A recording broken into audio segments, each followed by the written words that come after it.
Testing 1, 2, 3. Pull this up real fast. There we go. All right. Oh, there we go. Okay. All right. We're online. Everything's good. Ran the pre-ads, so that way hopefully anybody who comes in for the next bit is not going to see any pre-roll ads. That's good. Welcome, Tenwin. Thank you for showing up as per usual. And thank you to Lord Brown Bear for following us after the stream yesterday. I've got a notification on my activity feed that shows that he followed after we were done. So thank you for that, Lord Brown Bear. Hopefully we'll see you today or sometime later in chat. Let's just keep going. We have more Labyrinth to uncover as we inch closer to the ending of the game. Hope everybody's having a good morning. Today was much preferable since I didn't have to deal with any stupid car bullshit today. Okay, where were we? Right, Zarip group here. Go fast, you can see we're almost done with the Soul Bound. Indeed. Well, the main problem is this. It's gonna probably take, I don't even want to know what her next, what the next level for this is. Actually, is there gonna be another level for this? I don't know. We'll find out. Also, get these out of my inventory if you would, please. So, yes, this one's like a mini boss fight probably, because that's usually how these ones have gone. Was she the only one I was still working on? Flow deeply indeed. Yeah, all soulbound upgrades are complete. All soulbound upgrades are complete. All soulbound upgrades are complete. These are both complete. He doesn't have one.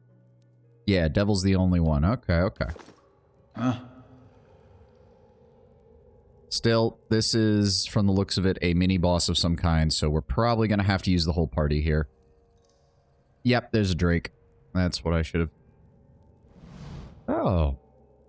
At the edge of this expansive chamber, encircled by a jabbering host of Zarips, stands a massive reptilian creature. Its snout is spattered with the bloody remnants of a recent meal, goblets of flesh still speared upon crooked fangs. The Zarips shift anxiously, looking up expectantly at the Drake as the beast stretches leathery wings in challenge, brushing the pillars to either side. Hey, Sint, welcome. Welcome, welcome. Yes. Yes. More sacrifice. It flaps its wings briefly, stirring up great clouds of dust. Come here, godlike, and be honored. You speak. The Drake stamps one clawed foot upon the ground. Wonder how Drakes manage well underground considering the limited space. It might be that that's why he hasn't gotten any bigger despite apparently having a fairly constant flow of food.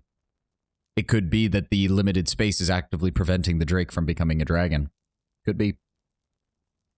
The Drake stamps one clawed foot upon the ground. I speak and stone shakes. I speak and lizards bring gold. I speak and eat well. Yes, I speak. If you allow me to pass, I will do you and your Zorips no harm. What? Sacrifice cannot leave. You think you see a section of the Drake's scaled chest begin to glow orange as it laughs. Sacrifice not smart. Flames gout from its nostrils and gaping jaws. Master made me lord here. Here I am king. I am god of fire and gold. Yeah, who would have fucking thought? Okay, well, people drop out of scouting mode. There's no reason for that. How do we want to do this? Zorp champion, Zorp skirmisher, skirmisher, skirmisher, skirmisher. Okay, freeze the champion. Right here. Send Devil after her. Yeah. We're gonna go ahead and grab... He probably could, but we're also gonna mind control the dragon because there's nothing funnier than watching kobolds get ripped to shreds by their own Drake. You just start singing. Go ahead and throw out a buff.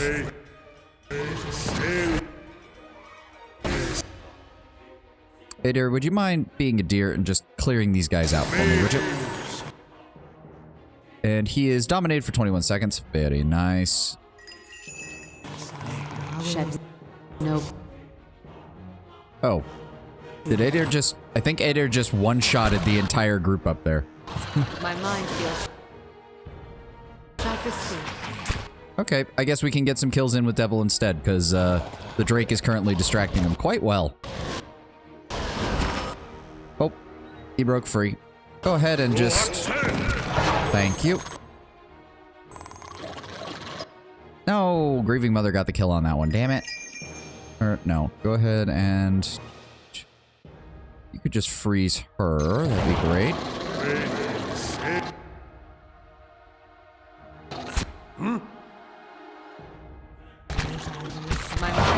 There we go. Feel Right here. sharp as steel. Nope, don't shoot. Don't shoot. Yes? You guys can start dealing damage to them, please. There we go. Okay, out of the way. Your thoughts must... Go ahead and throw the paralysis on them. Go ahead and throw a second paralysis on him.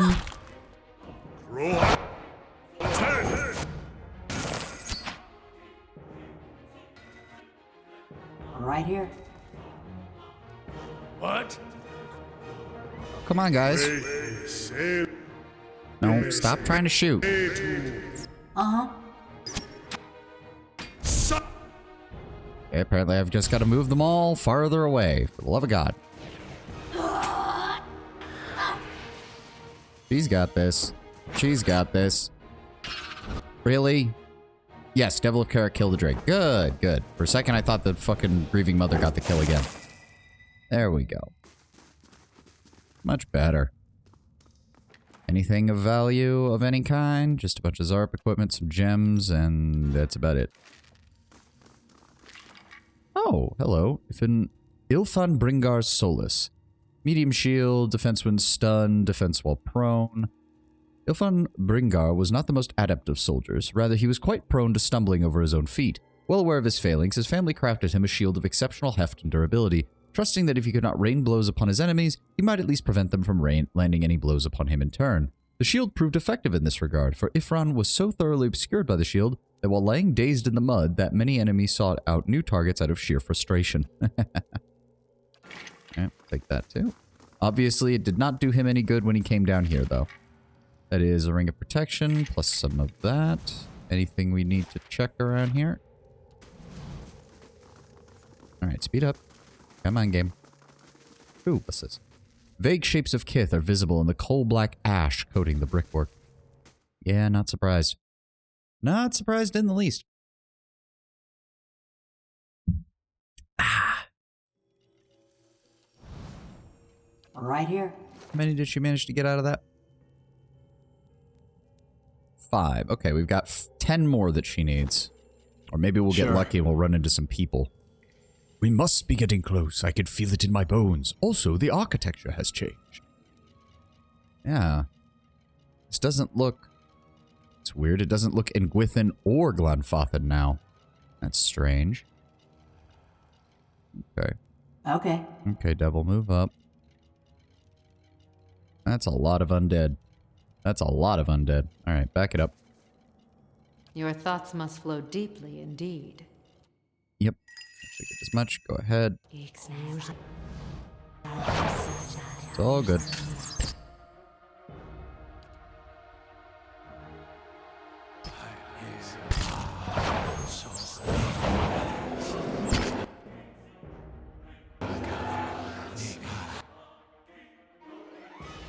Let's go ahead and put a pain block on her.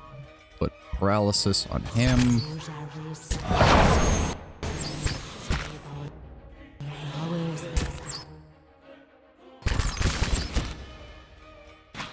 There we go. Put it out just a little bit. Your thoughts must flow deeply indeed. There you go. She's got the rest of this. Don't worry.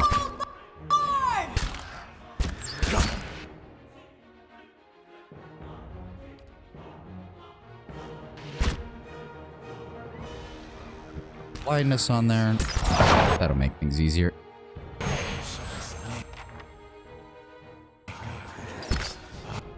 Stop getting attacked. No, just turn them off. Stop it. Gotcha. Okay, come on. You can do more damage than that, devil. Come on.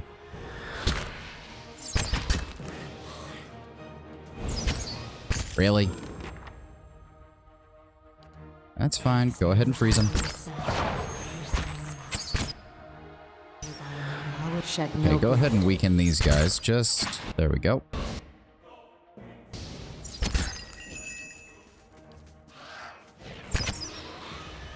My mind feels sharp as steel.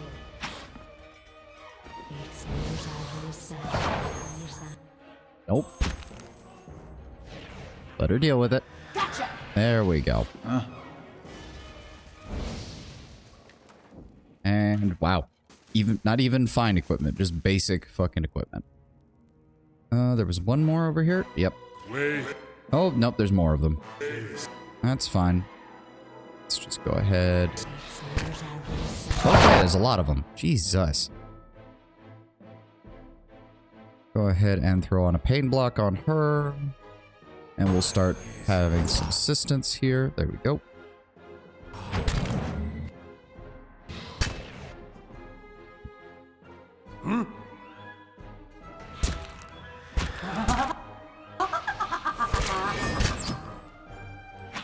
Okay.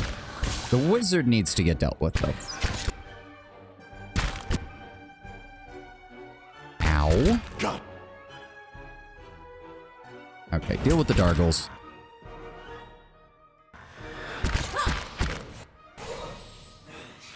My mind. There we go. Now just go ahead and freeze you. Freeze you. Sharp as steel. Make things nice and simple.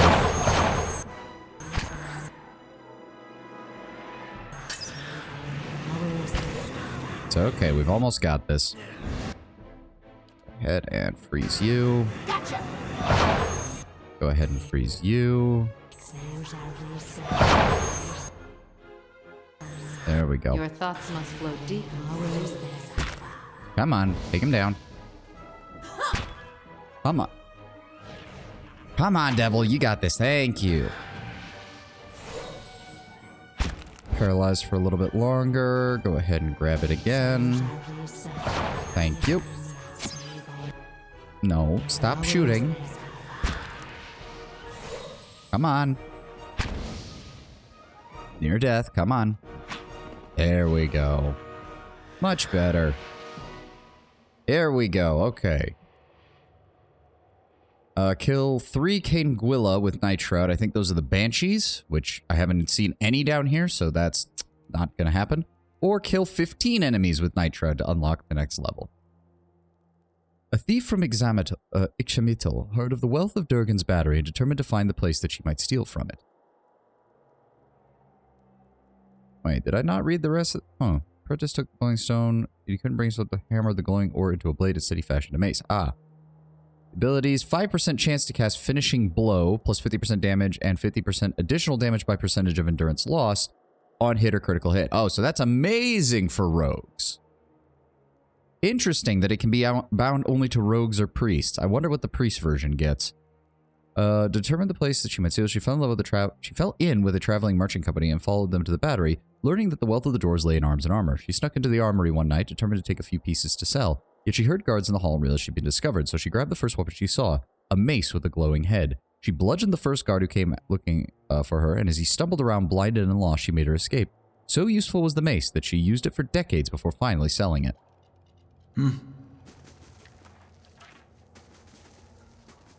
Well, luckily, if it's undead down here, there's going to be a lot of enemies, so we should be able to get this final level pretty quickly.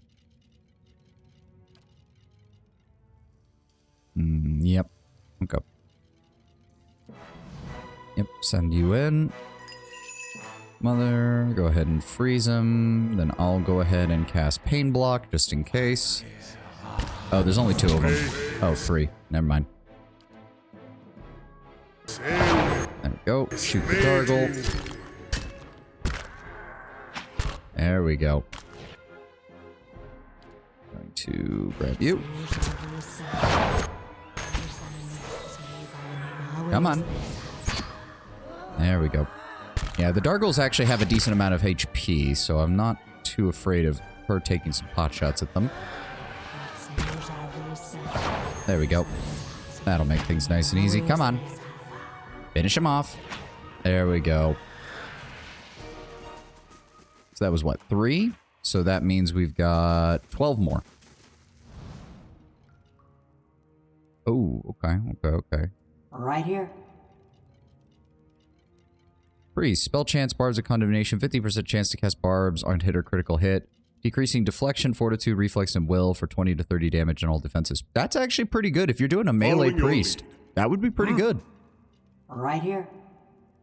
All right. Ader, your AI is still off, so I don't actually mind moving you up to help take some hits. It'll help draw some attention off of Devil. So just head on in. There we go. There we go. Devil can now help out. Perfect. Yeah, go ahead and freeze him. Go ahead and... You could be so kind as to stop that wizard from casting. That'd be great. Thank you, game. Yep, Ader, you just stand there and don't do anything stupid. My mind feels sharp as steel. Let's go ahead and grab you. Go ahead and grab... He's paralyzed for 7 more seconds, so he should be good. There we go. Now, don't mind me. Deal with the wizard. Thank you. Now deal with the rogue. Go ahead and start dealing some damage to those archers in the back. Thank you.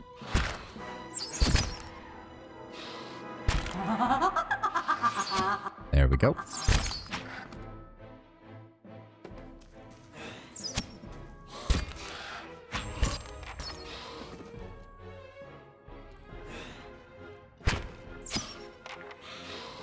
Come on.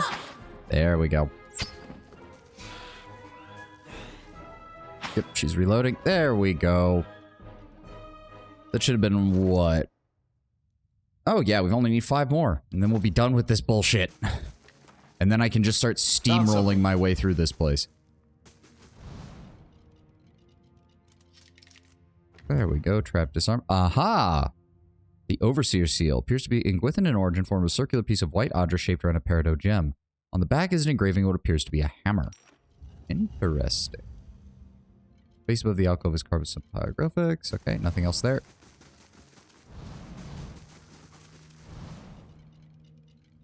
Okay, I believe there was also some more this way. Was that guy patrolling or did he just... Oh no, he's here. Oh, nope. Disengage, disengage. Hold on. Adir, I want you right there, right next to it. Then I want...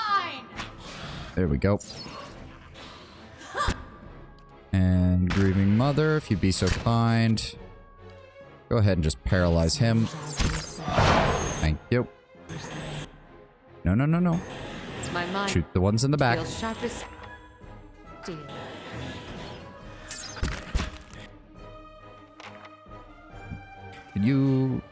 Are you able to get close enough to shoot him? Alright. Nope, just keep attacking. Your thoughts must flow deep. There we go. Deal some additional damage to the Dargle.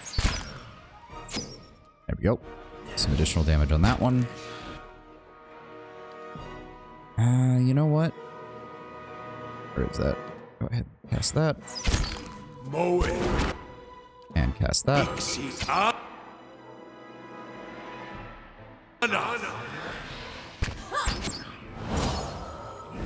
Nope. You got this. Devil's got this. No problem. When you finish the Nitro, have you finished all the Soulbounds in the game? Except a few that was added with the Dreadfire pack, small promotional DLC. Added a vendor at Anslug's Compass, which sold a few items referencing the Deadfire. Huh. I didn't see that. I didn't see a vendor anywhere in Anslug's Compass the last time we went, so... Well, regardless, I don't feel like leveling up even more of them, quite frankly. I can... These are the ones we're using, so I think that's fair that we got them leveled up, but... Nope, stop trying to do things, Grieving Mother. Just let There we go. Can you try to paralyze it? That'll make things easier. There we go. There we go. Grants Shrouding Beyond, invisible, immune to engagement, untargetable, break engagement for 10 seconds, once per rest. Which is good because I think rogues naturally only have that once per rest anyways. 5% chance against fitting blow, 50 defense against blinded and dazed, 10% chance to cause blind, which is very nice. Nitride was eventually returned to Durgan's battery by a young priestess of Whale who received a vision of the mace's creation from his god. Vassell, the smith who had forged it, was a grown man by then and a master smith at the battery, but he recognized the mace immediately. When he asked the priestess why she brought it back, the young woman said all things are found that they might be lost again. Thus is the wisdom of the obscured. And with that, she departed. Okay. Sounds the usual Whale nonsense, quite frankly. Oh. Tell me, do you feel any different? A little ill, perhaps? No, I feel fine. Why do you ask? I have heard it, that the Ingwithans set curses upon their bones for thieves to find. It seems the tales are false. And I'm glad for it, of course. I guess that is true. I hadn't even thought about that. We've been to a large number of Ingwithan ruins, but we haven't actually seen any Ingwithan burial sites. Oh, hi guys. That's a lot of you. Durance, start us off with that. That deals damage to them. Thank you. And then I would appreciate it if you would Ionic Projection. Ow. There we go. Let's go. And he's dead. There we go. Oh, I guess she can switch back to that. Oh.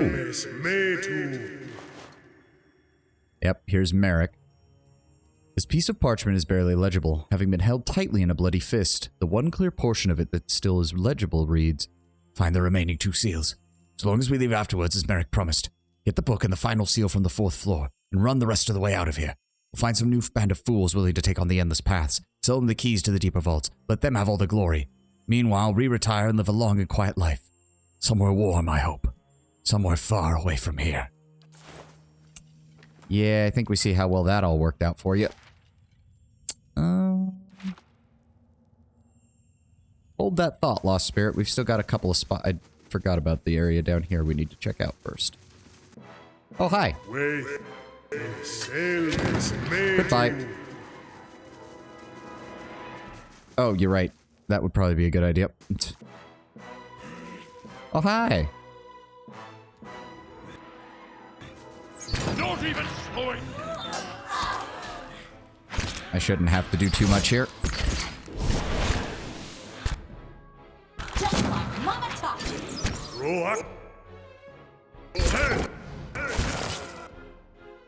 Okay, enough spells, please.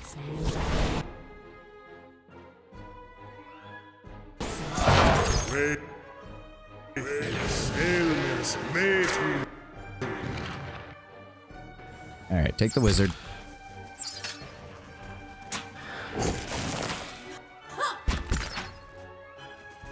There we go, okay. Now we've dealt with that. Okay, Kana, I don't know why you're conjuring up so much shit right now, but alright. Nothing there. Nothing there. The sarcophagus has been pillaged, its contents removed, the skeleton within has been all but destroyed, its skull cracked into several pieces.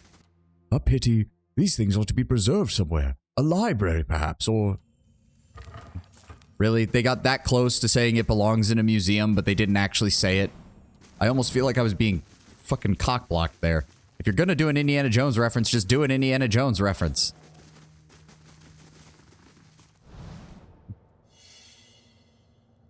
Trap and another body. Break that open. Ah, there we go. Sapphire Overseer Seal. This one has a stylized eye. Okay. So I'm assuming these are blocking the way down. The young village of Gilded Vale was beset by a particularly territorial fire dragon in the early years of the Deerwood's colonial period. It was believed that the beast was provoked by the construction of Radrick's hold nearby.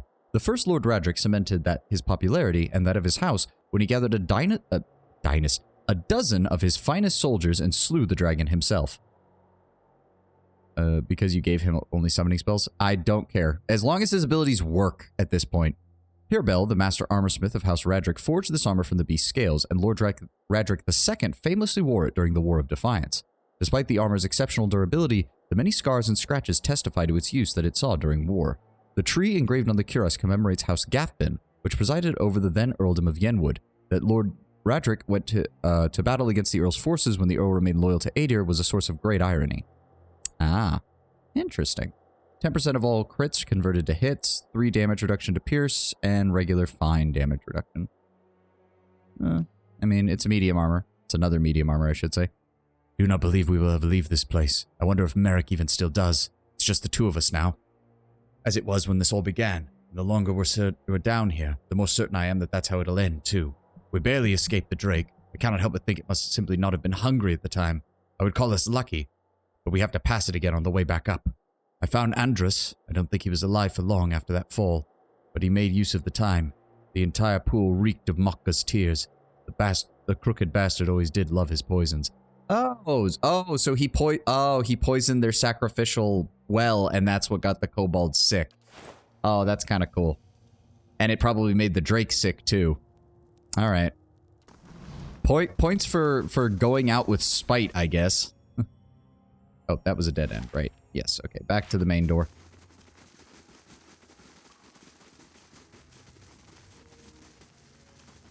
And I take it you're... Hello? Is someone there? Oh gods, I can't see. I'm here. I cannot hear myself. How am I to tell him anything? Please, there is nothing here. Please, will I ever be out of this place? You hear a gulping sob. Turn back. Come no further. The gods cannot reach us here.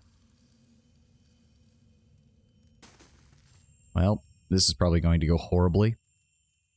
The 2 large, heavy doors bar passage forward. In the archway above the doors are 3 small round depressions encircled by faded symbols. Each appears to have once contained an object. All 3 are currently empty. Examine the left side.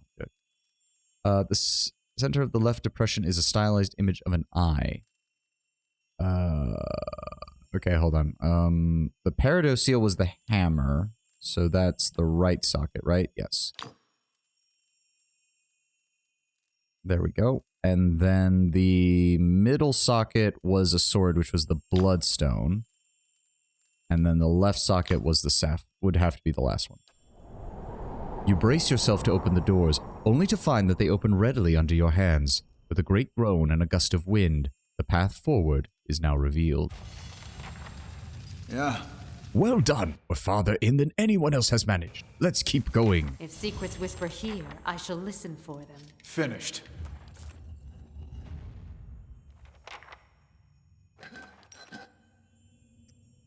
The next time we get access to the surface from the grand, I think it's called the grand staircase or whatever, that actually allows you to fast travel back up the top, we'll swap out our party. Alright. Fragments of faded Ingwithan runes descend the length of these broken pillars, and they're surrounded by dead bodies. What are these? Why are these people chained? Yeah, Kana, I've got a real bad feeling we're about to discover that the Ingwithans were not nearly as nice as you really want them to be. Okay, now, Aedir, hold them off here. We'll deal with these. Okay.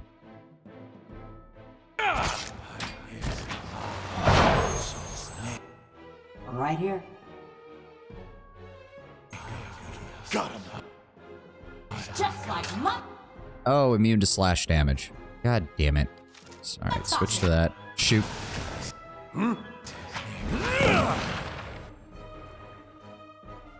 Oh boy, it's gonna be blights down here, isn't it? That's not gonna be fun. Full Dark Soul Elden Ring. Yeah, where you could just see your, well, the way it described is your character's getting ready to throw his like full weight against the door to push it open with both arms, and then it just kind of falls open.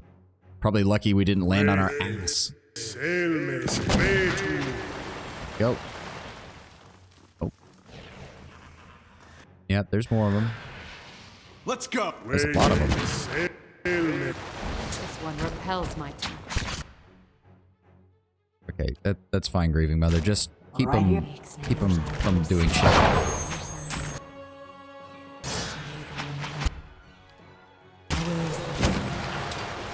There we go. Makes things nice and simple. Grab up all those. Ooh. Hello, what have we here? Strange pedestal has a round depression at the top, but it seems to be missing something. These machines, they were making blights. Oh. The wind prism. Well, can't use it with that, fortunately. Okay, grab that. Thank you.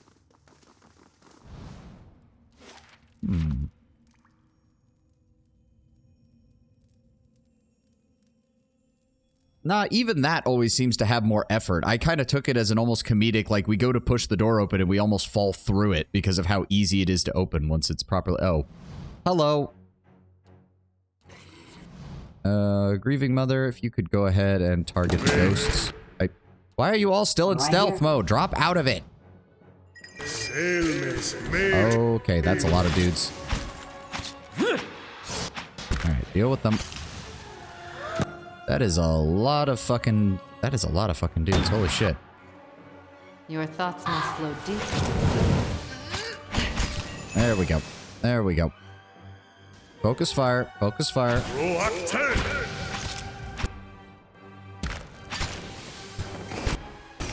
There we go.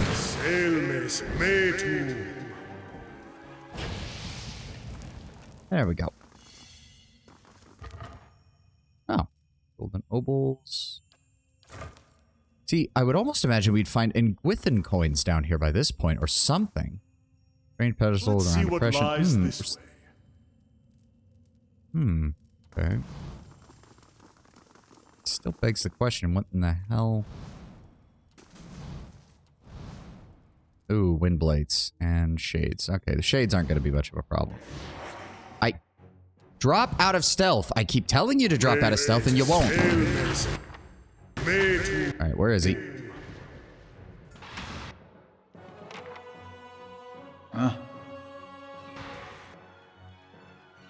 Grieving Mother, he could manage to teleport in the back line. Go ahead and you three deal with him. We'll deal with these ones. Oh, they're immune to crush damage. Well, it doesn't matter. That ain't gonna There work. we go.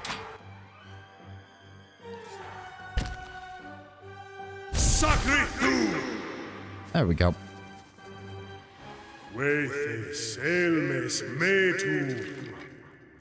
Hatchet and silver loose. Fragments of faded and Ingwithan runes descend the lane. Okay, so it's the same description. And the rain prism. Okay.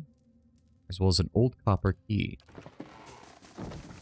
The gravings remain distant? Something like that. Were these experiments? Yeah, Kana, I think you're about to have a very bad time down here. I'm just gonna say it, buddy.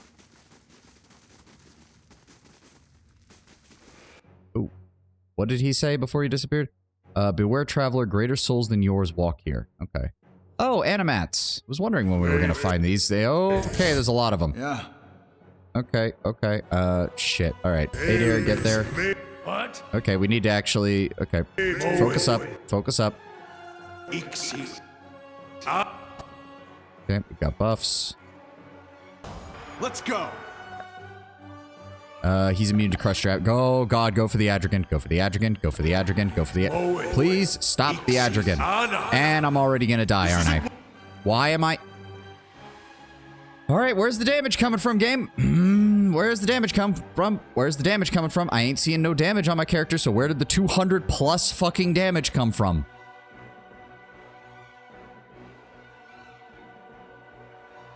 Of course, we're doing just fine, and then I run into a pair of druids and everything goes to hell. Because of course that's what happens. Please heal. Please heal. Something. Anything. Nope. Please heal. Thank you. How did you even get... Okay, whatever. Can you please paralyze the Adrigan so she stops casting spells?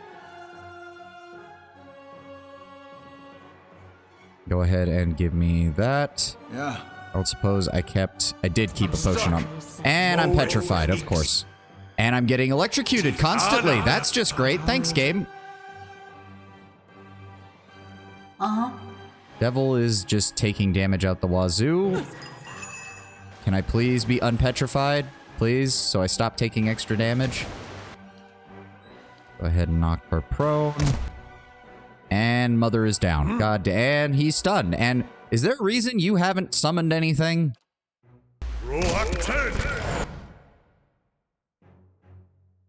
There we go.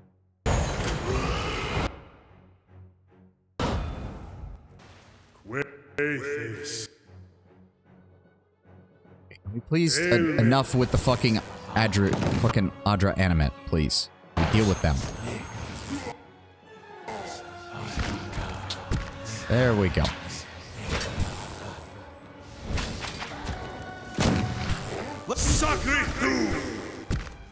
Let's Please go. kill him. Please kill him. Thank you.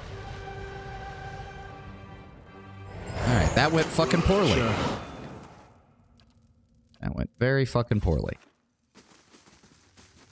We're gonna need to rest here soon anyways. Is leather armor and a helmet? Why is like half of this area still inaccessible? Okay, there's the door. Wondering where the fuck it was. Okay, that leads there. I was really hoping to have found... Oh, jeez, lost more deflection. God damn it. Go through the door. There we go. How to go notification? They got paid. That's the only thing we got notified of.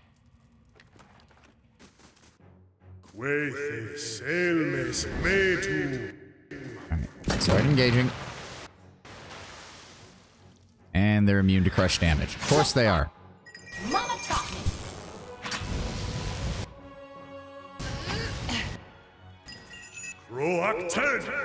There we go.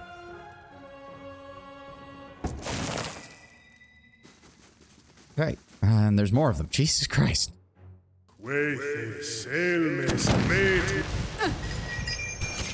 He's immune to pierce damage. That doesn't matter. Just keep dealing damage, people. My mind feels sharp as steel.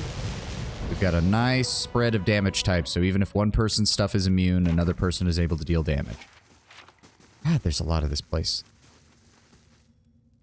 Could have brought the greenstone staff down here. I mean, yeah, but even that was only like the first part. Yeah, you know what? Let them come to us. Go ahead and swap her to the ranged weapon. Do I even have a ranged weapon? I do. Good. You guys form a back line while we deal with everything up front. Go ahead and give me a paralyze. Go ahead and start swinging. You guys just focus fire on the ones that I'm able to bring down, okay? There we go. Good shot. Good shot, Durance. Gonna go with those. Of course. They're immune to crush damage. That's aggravating, but we got this. There we go. Ah, good old-fashioned funnel them into a choke point. Soulbound quests require blights and animats. True. Blights more than animats. Sure. I think the greenstone staff was the only one that required animats, and it was only for one level. And it was only like 5 of them, which is really weird. Okay, I guess we found where the wind prism is supposed to go. Oh, that one actually has the stone. Okay. Interesting. Oh, that's where the key goes. So what's over here? Oh, a study! Gabranos' work could surely be... Uh-oh. Here somewhere. Uh-oh. Oh, I mean, it's just one of them. This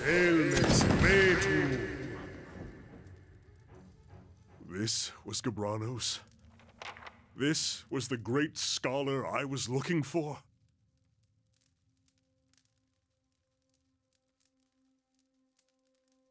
You said he controlled the elements. Looks like this was what he used that for. But why? He traveled across the world. I found traces of his work on 2 separate continents. And he ended his days here? Doing This? Was this the source of all that knowledge? Those experiments out there? The bodies?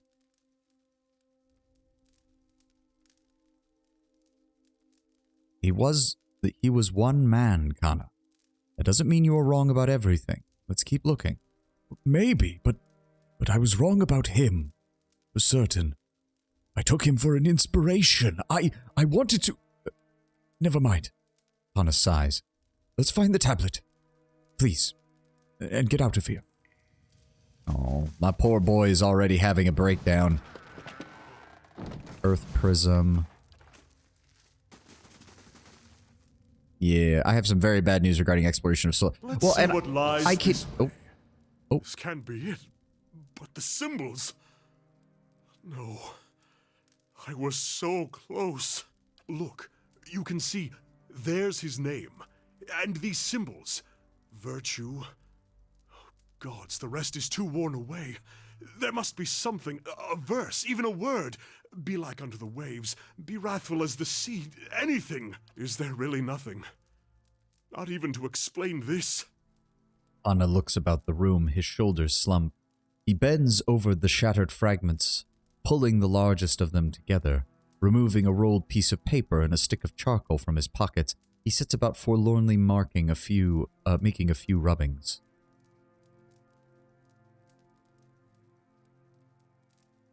Maybe you can salvage some of it. Isn't it enough that you found it? This shattered mess? I may as well bring back an empty piece of parchment. Kana sighs and sets down his charcoal. He gazes down at the fragments. But it existed once.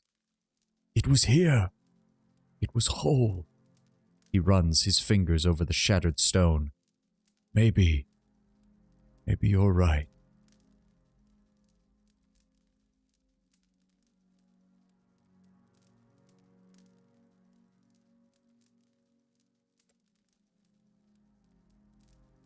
Whatever was on that tablet, Kana, your people made the Tanvi Oratoa their own and have interpreted it for millennia without the Ingwith. What Gabranos really thought about it, as interesting as it might have been to know, doesn't really matter. Kana frowns a little, his brow furrowing in thought. I suppose that is true. There were already differences in phrasing, and much of the chant has changed, even within the last 2 centuries. Better for us to go our own way than to follow Gabranos' example.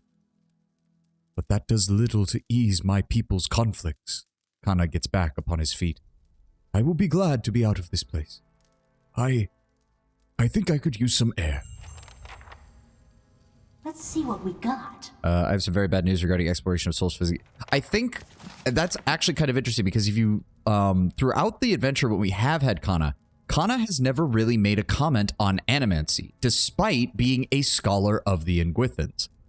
I think Kana was still operating under the illusion that modern animancy was too primitive, and that was what its problems were. And that he was convinced that the ancient Ingwithans must have uncovered some other way of doing things, and that would essentially be a more moral way of doing such things. And yes, Elowin Ein, an old Glenfathan legend telling of a young woman who loved to wander from a distant land. At time, he was forced to travel back to his homeland, but he promised to return. Years passed with no word from her love, and the woman fell into a depression, neither eating nor speaking. Even in the depths of winter, she refused to abandon hope, keeping faithful watch for her beloved by the shore, where she had last laid eyes upon him. Finally, she succumbed to her grief, and her heart froze upon the moment of her death, her tears becoming ice upon her cheeks. The grieving family buried her within a nearby glade, and from her grave a strange elm tree grew. Its bark was the white of a winter snowfall, and its leaves blue and cold to the touch. It never lost its foliage in the winter, withstanding even the bitterest of temperatures. This wand is said to have been hewn from that very elm, for it too emanates the chill of a broken heart.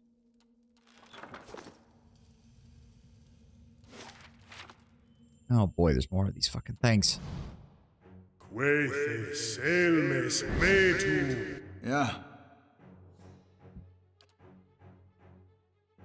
Not immune to crush damage, that's good. They are immune to pierce damage, though. Let's go ahead and...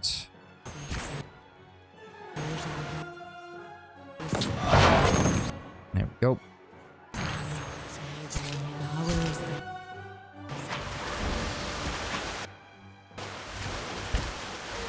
Come on, people.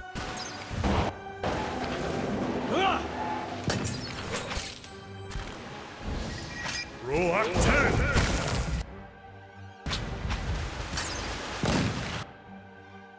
Sacre Start. tu.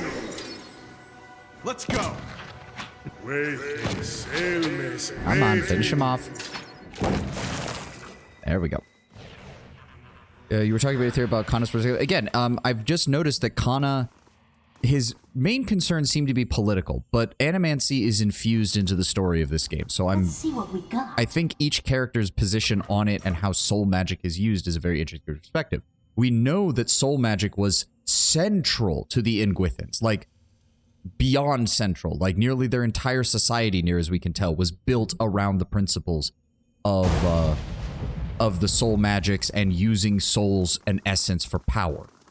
So it seemed very odd to me that despite all this talk of the Ingwithans and all this talk of all the research he's done on them and all the travels he's made to Ingwithan ruin sites and everything, that Kana doesn't really talk about animancy. And so I have to wonder if this was the final straw for him, because it's basically a confirmation that not only were the Ingwithans animancers in the traditional sense, but they were leagues beyond what current animancers even are capable of. And that's in both the good they can do with it, but also in the horror they could unleash on it. And I think he's only just now having to come to terms with that.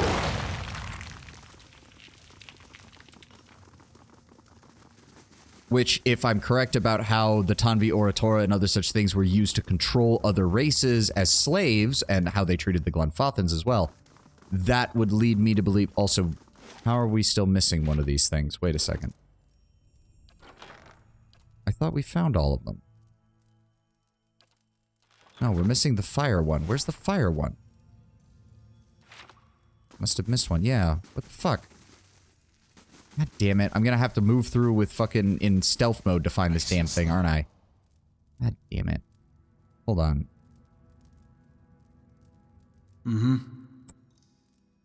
Oh, wait. Ah, there it is. I forgot to come into this side room. That's why.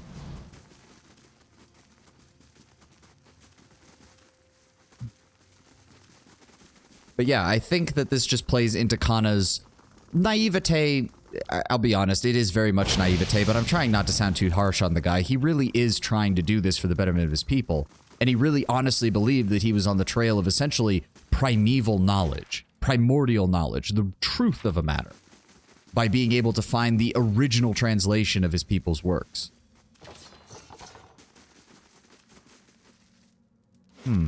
So wait, did that not do anything? Because I activated all 4 of them, didn't I?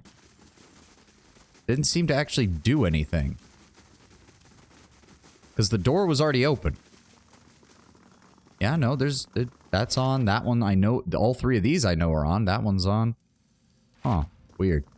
I'm not quite sure what was going on with that then. Oh. Okay. Oh god, I was really hoping for a grand staircase section so I could go back up to the top and change out my party and get rested, but we might not have a choice in the matter. Yeah. God damn it. Worth a look. Well, we're gonna have to rest then.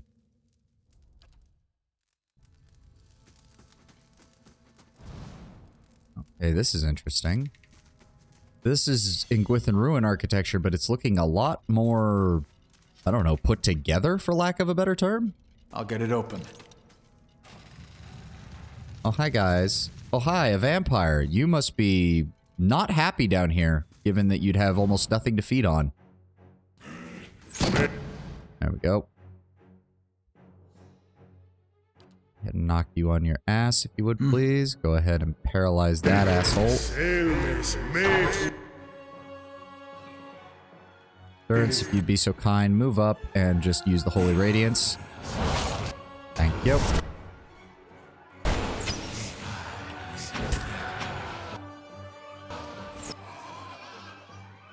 Oh, Skeletal Wizard. That's the problem.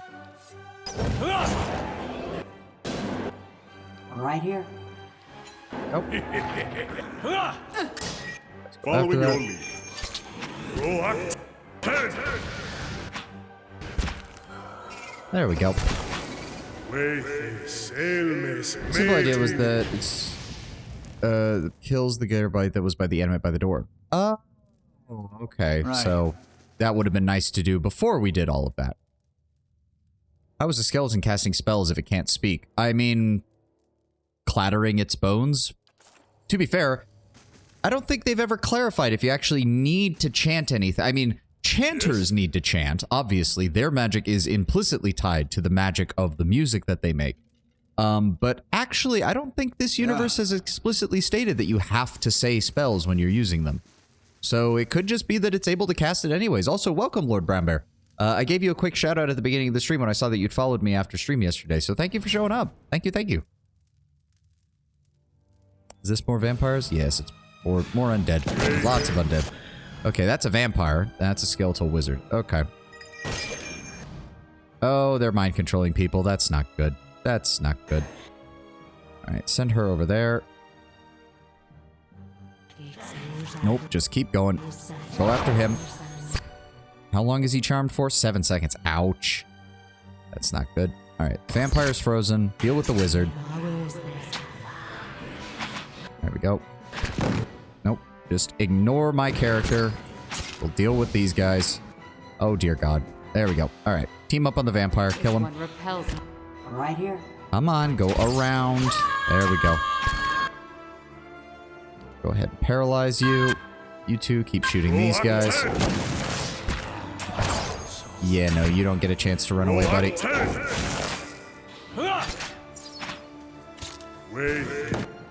you. Alright, everybody. Finish him off. Saw you play Paths of Eternity, so that you joined in. Thank you, Lord Brownbear. Thank you. Console did say that chants help control the magic wizards use. Ah, that is true. That is true. Still, that says it helps them. Doesn't say that it's required. But yes, we do play Pillars of Eternity, Lord Brownbear. We are, as we're pretty much in the late game, and we're only just now doing the Labyrinth just to get it all done in one setting, hopefully. Once we're done with Pillars of Eternity 1, I will be taking a break to play Tyranny, and then we will be returning to play Pillars of Eternity 2 in the near future. Rid of the Untamed Wilds. What kind of build is my Watcher? Melee Cypher. So lots of spell casting with that, and just going with a big two-handed weapon to get lots of focus with every swing. I'm playing on normal difficulty, so I wasn't going for like a super complex build. I just wanted I like the idea of a Magic Knight kind of build, and the Cypher really fits that with all of their crowd control and damage abilities.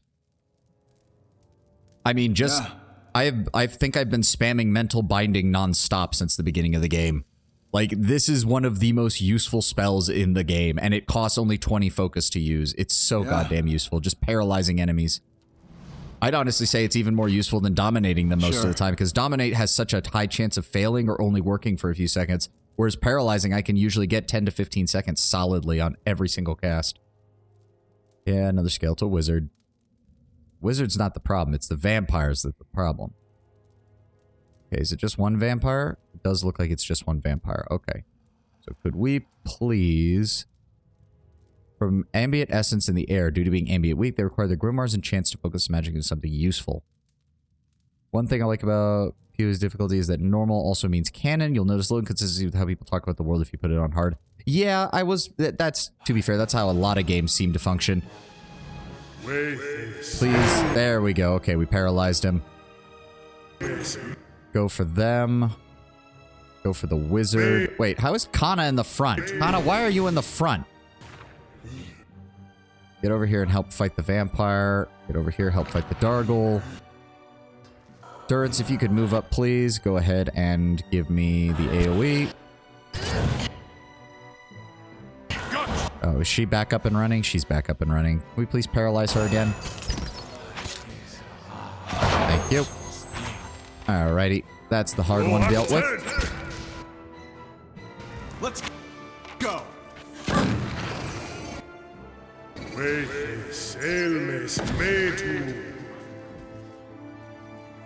The way he's phrasing it, Sent, I believe he means that if you start putting the game on harder difficulties, it suddenly stops making sense. Like, for example, how are people able to survive if regular enemies can butcher an entire party of experienced adventurers with almost no effort? Like, it becomes the point where it's like, okay, this game world doesn't make sense. How do you have an army and a nation if regular bandits could easily overrun an entire town and destroy everything inside of it? Like, it's one of those things where it's just like, it's purely a game difficulty kind of thing.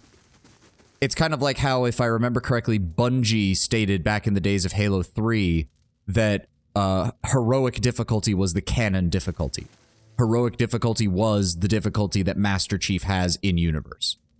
And that was also them basically saying, yeah, no, Legendary is just hard for the sake of being hard. And doing all skull runs on Legendary is just masochism. Hello? Hello? Worth a look. Anything else in here? No, just the one chest, the one trap. The Good Friend. This crossbow was the prized possession of a pair of thieves that tormented the nobility of New Haomar for nearly 5 years. Stolen from the cart of a wealthy merchant, the gilded crossbow quickly began to feature in their crimes. One thief would approach the target in question, while the other wielded Good Friend from afar. The two were credited with many daring escapes, including one occasion in which one thief, destined to hang, was freed at the last moment by a last-minute bolt through the rope. No threat of pain or capture could faze them. It was said, if either was caught alone, for they knew that sooner or later, their good friend would be along to free them. Plus 4 accuracy when attacking the same target as an ally, plus 25% damage when attacking the same target as an ally. And grants holy power 3 times. Per rest. Not bad, not bad.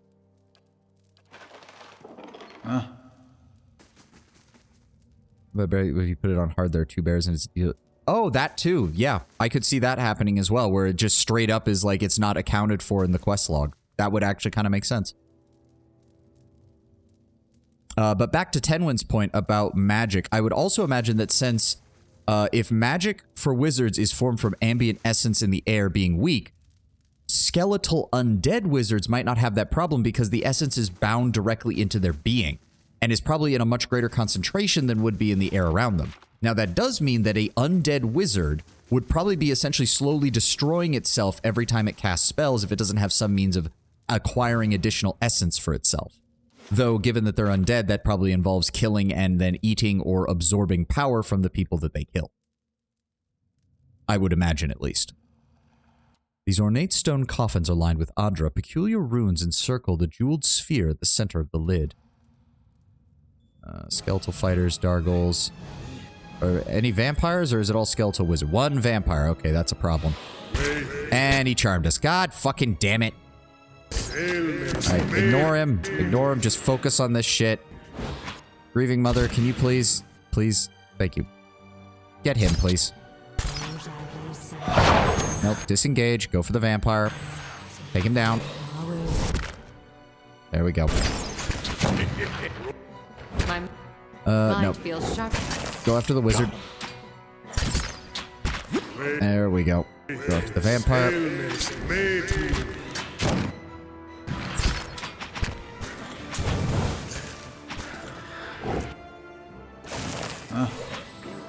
Still fighting down here? Come on, guys. Hater, I know I didn't build you for damage, but this is a little embarrassing, my dude. Skeletons can't eat, they don't need to upkeep their essence, but absorbing it is harder for them than a ghoul or a vampire. Yeah, I'd imagine they would have to, like, bathe in the blood. Like, they'd have to, like, splatter the blood or body parts on themselves or something in order to regain essence. Then you have Console Hut, and I have no idea how you argue that one. Yeah. Honestly, most likely himself has clearly stated multiple times that Archmages have no issue to essentially magic up entire towers overnight. Yeah, I imagine with Archmages, it's very much a case of they've learned things that other people just should not know, quite frankly. Good thing I'm freshly greased.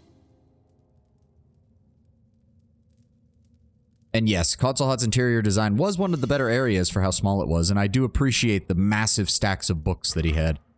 Ooh, garnets. Thank you. This looks like a door, but it apparently is not. Also, I don't like the fact that we're running into vampires down here, which, in a supposedly long sealed portion of the labyrinth that no one has ever gotten in, because it tells me that I think the Ingwithans were experimenting with creating vampires. Love to see the extent of the utility magic this setting could have. Funnily enough, the vibe I've kind of gotten from the way Aloth and them talk about magic, it actually seems like magic doesn't have much utility until you get very, very powerful. Because until you get to that point, essence is so valuable, you don't want to waste spells on doing basic things. And there aren't really cantrips in this game. You don't have like prestidigitation like you do in some D&D settings and Pathfinder settings, which is like a basic catch-all magic kind of trick ability. It really seems like it would, teleport magic is not really a thing. Yeah, that too. I would imagine, I would imagine that utility magic is largely out of the reach of the common wizard or common sorcerer until you get too close to the archmage level where they just are overflowing with essence and can afford to use magic on, shall we say, relatively trivial utility-driven affairs. What else is in this room? Nothing? Seriously?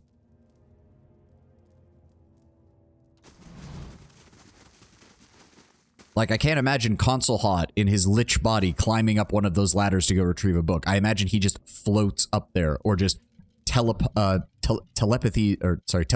is the book down to him. The ladders are just there for his apprentices or for anyone else that he deigns to allow access to any part of his research. That is the stairs down. Really? That's the stairs down already? Or no, wait. This is the entryway. I'm an idiot. This was where we came into the level. Yep. Hello. Knock him down. There we go. Shame that magic in most games is very combat focused, something Baldur's Gate 3 did very right. Yes, I've heard very good things about the innovative solutions you can come up with in Baldur's Gate 3. And not just with magic. I have seen the insanity of stacking explosive barrels in a city square and then detonating it with the force of an atomic bomb, basically. Seen in Defiance Bay how undead are made. When a soul is stuck in a dead body, a better question is how a vampire is staying fresh down here in the past before you even had subjects to prey on. Again, that's why I'm wondering if it's an Ingwithan-related thing, because the Ingwithans did have ways of infusing essence into things fairly easily with the Adra that they were working with. It wouldn't surprise me if these are Ingwithan vampires who have been stuck down here ever since the Ingwithan Empire fell, in which case, it really sucks to be them. Please, oh, for the love of God, why didn't my characters cast the fucking spell? Kill the vampire.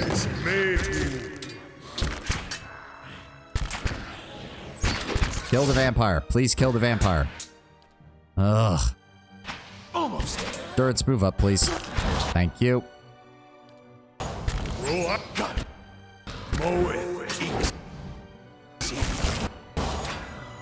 Okay. My mind feels sharp as... Please move around and attack. Thank you. Do these Ingwithan vampires sparkle in the sun? Oh, maybe. Good enough that there isn't risk. There is an example in the second game in a tiny look closer upon item situation that wizard magic is very dangerous, as it talks about an apprentice that tried to cast a spell but did it wrong and turned it inside out. Yeah, I can imagine.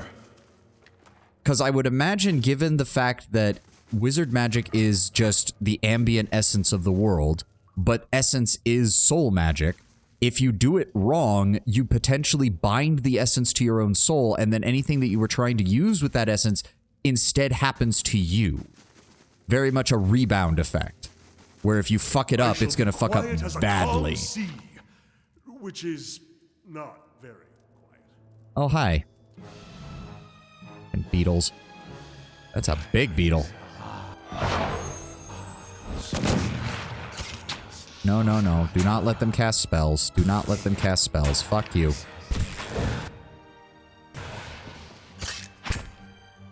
Come on.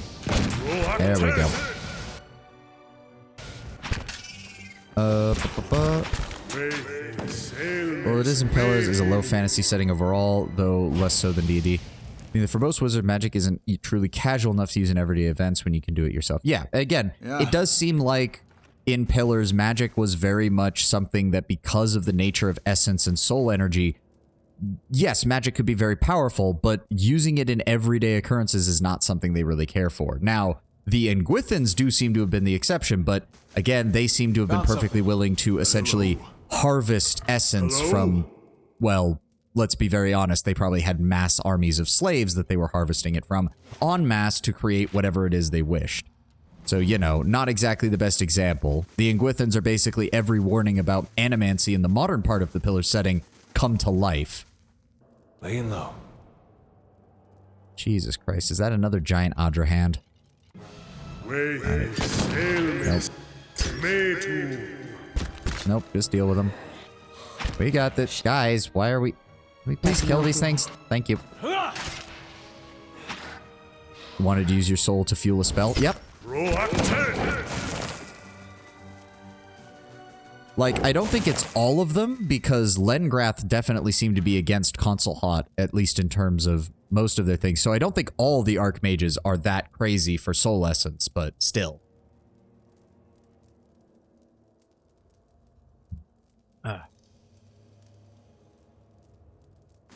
Well, to be fair, it depends on your definition of low versus high fantasy, Sint. And it can get a little funky there, because to me, high fantasy has to be not just that magic is ubiquitous, but that even things that could appear mundane have a magical origin. Great example, actually. Age of Sigmar. The Sigmarite warriors, I can't remember, the Stormcaller, whatever the fuck they're called. The big golden boys that Sigmar made for Age of Sigmar. From the surface, they just look like dudes in big plate armor, right? But in reality, they are the souls... Yeah, Stormcast, thank you, Tenwin. They are the souls of long-dead heroes bound to golem-style bodies that are slowly disintegrating with each death, but can be brought back by the clarion ringing call of their god's hammer. So again, something that on the surface appears mundane, but in reality is made up of almost purely magic. I would argue something like that is much closer to what I would consider a high fantasy, high magic setting. Keeping quiet. I suppose even in some cases, high fantasy, because most people when they think high fantasy, they think magic. I suppose it is possible you could do a high fantasy, low magic setting, and that would actually be more in line with how Lord of the Rings was. Lord of the Rings was a very high fantasy setting. I mean, if you read the Silmarillion, that's very apparent. But it's a very low magic high fantasy setting. Magic is very rare, very exclusive, used only by a handful of individuals.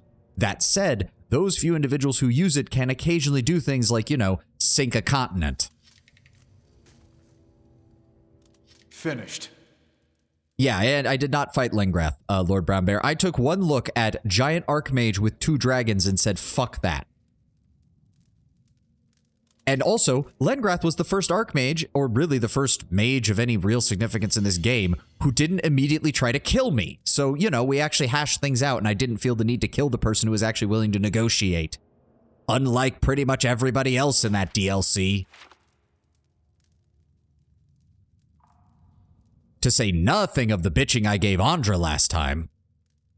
You really want to talk about me not giving a shit about somebody? She did send assassins with that. Yeah, but we're an adventuring hero. That's practically a handshake. It also wasn't a very competent assassin. She got caught by fucking town guards. Like, that may as well be extending fucking... Bro, I felt the same way. Her servants were a little too eager. Yeah.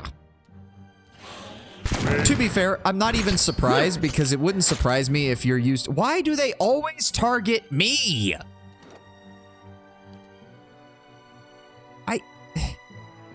+4, so removing the weaken and the charm, it's not like I even have the lowest fucking mental stats. What the fuck? And not Sims 4 Magic World Simulator. I mean, yeah, to some extent that is true. Right here.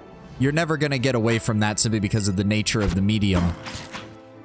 Okay, Adair, can you get these fuckers out of the way, please? Thank you. Get the vampire. Go ahead and stun him, please. Where the fuck did you two come from? Thank you. You guys can handle that. It's just one rogue. Roll up 10. I just wish somebody would expand more upon it, but then there is money, so understandable. Yeah, I mean, you would probably need a game that just doesn't focus as heavily on combat. Like, Let's go. and really, it's the... To be fair, Sint, you're having the same problem that a lot of CRPGs have, which is most CRPGs have to have a focus on combat, because that's one of the few ways you can make meaningful gameplay in an RPG like this.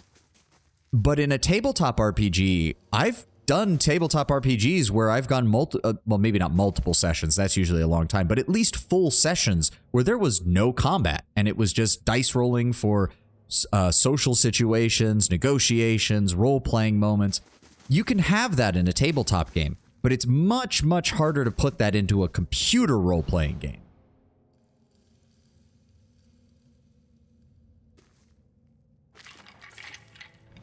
You love PoEs, nonviolent solutions. The main watcher priority is diplomacy. I am doing the same. My benevolent 4, diplomatic 4, rational 3, honest 4 is kind of the big ones that I've got right now.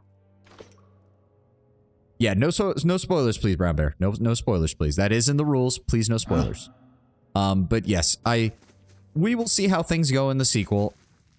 I hope it's not too bad with the diplomatic options.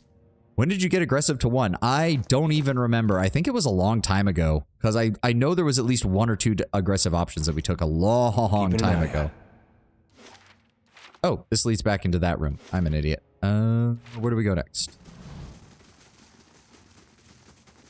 I like how opposite reps don't cancel each other out. Yes, we have had that discussion like 3 times over the course of this gameplay. Which is not very quiet. Okay, where the... God fucking damn it. Is there another vampire? There is another vampire. God! And he's just gonna immediately cast a fucking spell on me, which is annoying. Please stop it. Please stop it. For the love of God! How is it I tell my guy to cast a spell before he starts his animation, but he gets the spell off faster before my spell goes off? Is this my first PoE area? Yes, this was a completely blind playthrough aside from, I think, the tutorial area, essentially. This one repels me.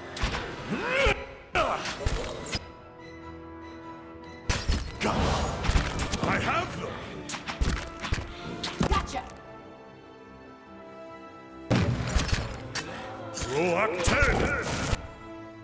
Yeah. Focus him down. Focus down the vampire. Focus down the vampire. These things are annoying as shit. There we go.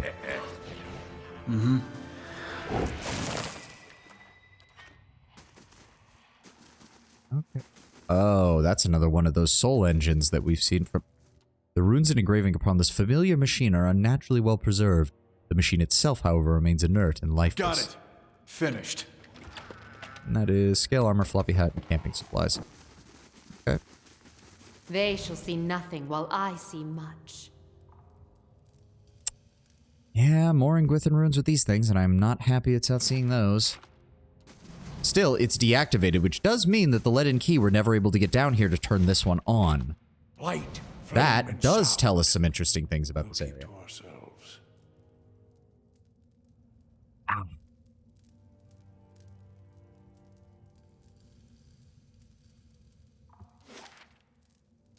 Oh, yes, we already cleared out that area. Right, and that leads there, that leads there. Okay. They shall see nothing while I see much. Okay, so... Oh, hello, more beetles. Fuck. Please get out of scout mode, for the love of God.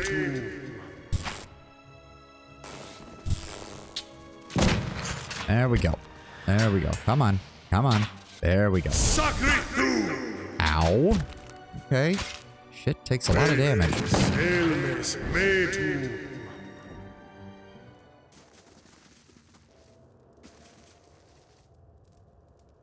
I mean, we know Kana was here. Wait, what? I'm confused. Whatever. We'll get there when we get there. That leads back around to there. We're on level 8. Okay, I can finally... Yes. Oh, I want to see how this looks. I want to see how... Oh, wait. No. Oh, I was hoping it would actually fill in the whole thing. Oh, that's kind of bullshit. Oh, I was hoping they'd actually draw in all the levels. Damn. That would have been cool. There we go.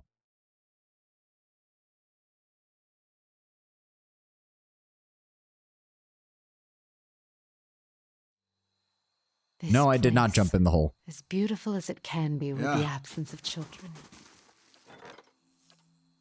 Okay. We're done If with you say Devil. so. I want to keep Kana. Our I'm paths done with shall Grieving part. Mother. Let's bring Pelagina, because she's good against Undead. And then we're also going to go ahead and bring Aloth for some more spell support. There we go. Now we get to reorganize everybody again. Yep. Kana in the rear. Well, no. Kana can be in the mid line with me. Aloth and Durance will be in the rear. Pelagina will take up the front. Want to go back up to floor 1 with Kana? Okay.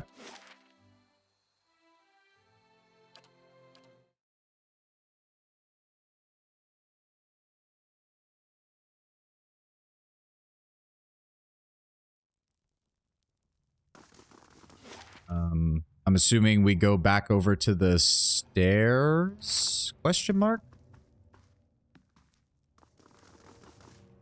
Oh. Oh, that explains it. How the fuck did you guys get past my ogre security guard?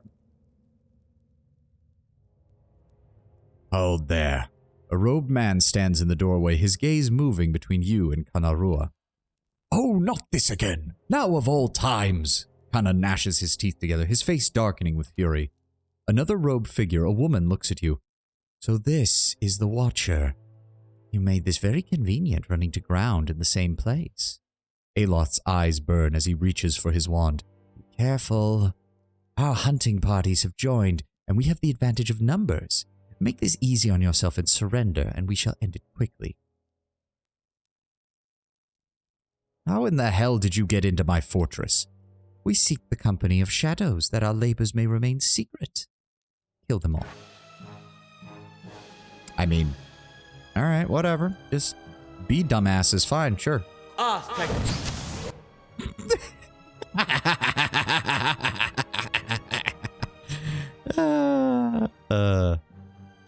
What they lack in look, they make up for in Smash. It's just a specialization. I managed to hit all of them. Okay, kill them all.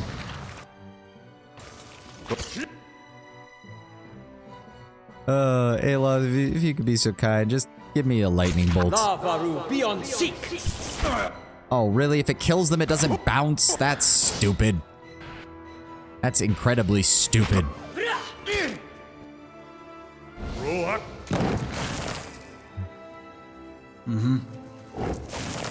Hana looks over the bodies, shaking his head.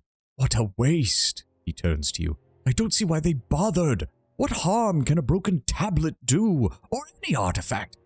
They aren't even Gladfathens. We have advantage in numbers, instantly paralyzed and shot. Yep.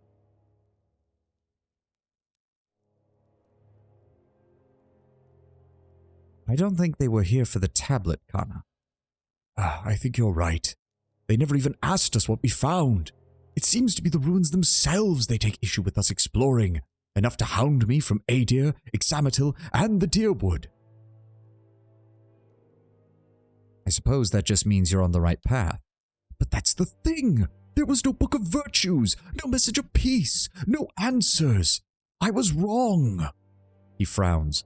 So if we are, as you say, on the right path, what is the end of it? It seems like if either of us are going to find any answers, they aren't going to be in here. He jerks a thumb back towards the stairs. The Leaden Key knows something we don't, and they mean to keep it that way. Your enemies are mine, and I owe you much for all that you have done for me. Perhaps there will be answers for the both of us at the end of this journey. Glad to hear it. Let's go. Highly doubt that there's anything of value in that book, but we'll take it nonetheless. Yeah, I didn't think so. Also, we drop that off. We drop that off. Drop that off. There we go. You missed an access point on floor 5.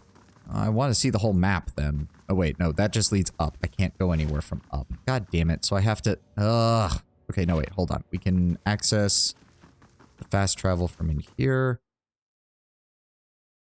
Oh, that was it? That's the end of Kana's... That's it? That's the end of it? I must say, I'm impressed. Oh, okay. I'm now slightly disappointed. I was really hoping there'd be more, since we have the rest of the fucking dungeon to go through. Might rest and talk to him, but that should be it. Following your lead. Oh, okay. These are events from like 30 hours ago. Okay. And nothing. Yep, nothing. Okay. Well, shit. I was really hoping there'd be more. Damn it. All right. Safe travels. All right, grab Haravius. Make sure he's in the right spot. He is not. The game completely messed up my order again. There we go. Go ahead and rest. Grab us a 3 might bonus. Not everyone can be Durits. I know, I know. it's just kind of jarring when you have Durance and Grieving Mother, and to like a lesser extent Zawa and Adir and Aloth, and then you have some like Maneha and who just get nothing, and then you got the other companions who are kind of okay but just don't have enough. I want more. I want my companions to feel like a genuine party. I want them to feel like real people as much as possible. Yeah, did I seriously? I must have. Yeah, 3. I was wondering why. I mean, to be fair, I liked Zawa. I think Zawa was sort of like the perfect length for a companion. Devil has been a bit short, but has made up for it by the fact that her attitude in general and her like demeanor in a lot of the encounters is really good. I like the abrasive sarcasm to contrast a lot of other characters. But it's not in the same way as Durance. Like, Durance just pisses in your parade for no reason. Devil actually seems to put some thought into her sarcasm. But Maneha, I have to agree, Maneha was tacked on. Yes, Lord Brabber, Maneha was 100% tacked on. There's no other word for it. Also, welcome, Stylish. Welcome. Yeah, Maneha was such a disappointment. And we went through the whole thing in the Andhra Temple and like nothing from her. Nothing. Like, what was the point? Why would you introduce a character who is a gift bearer of Andhra, and then when you go to deal with the Andhrites, she has 0 dialogue and 0 interaction with anything?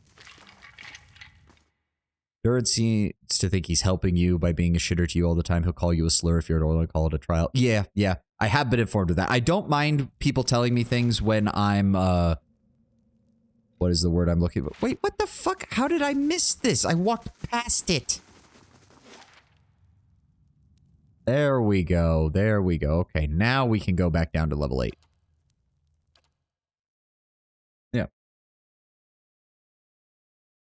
To be fair, Durance thinks that everything is a trial. So, like, at the very least, he's very consistent in that angle. Grand staircase, stairs. Where the fuck do I leave from here? When you won't see a thing if you don't have the character option. Yes, I don't mind that. Like, Tenwin, for example, has already informed me about Adair being very, very awkward if you're playing a female Orlin in the sequel, because apparently there's some quite funny dialogue options where he basically has to come to the realization that Orlins are people too. Ooh, what does that say? What does that say? Tell me. There we go. No, that's not it. Tell me.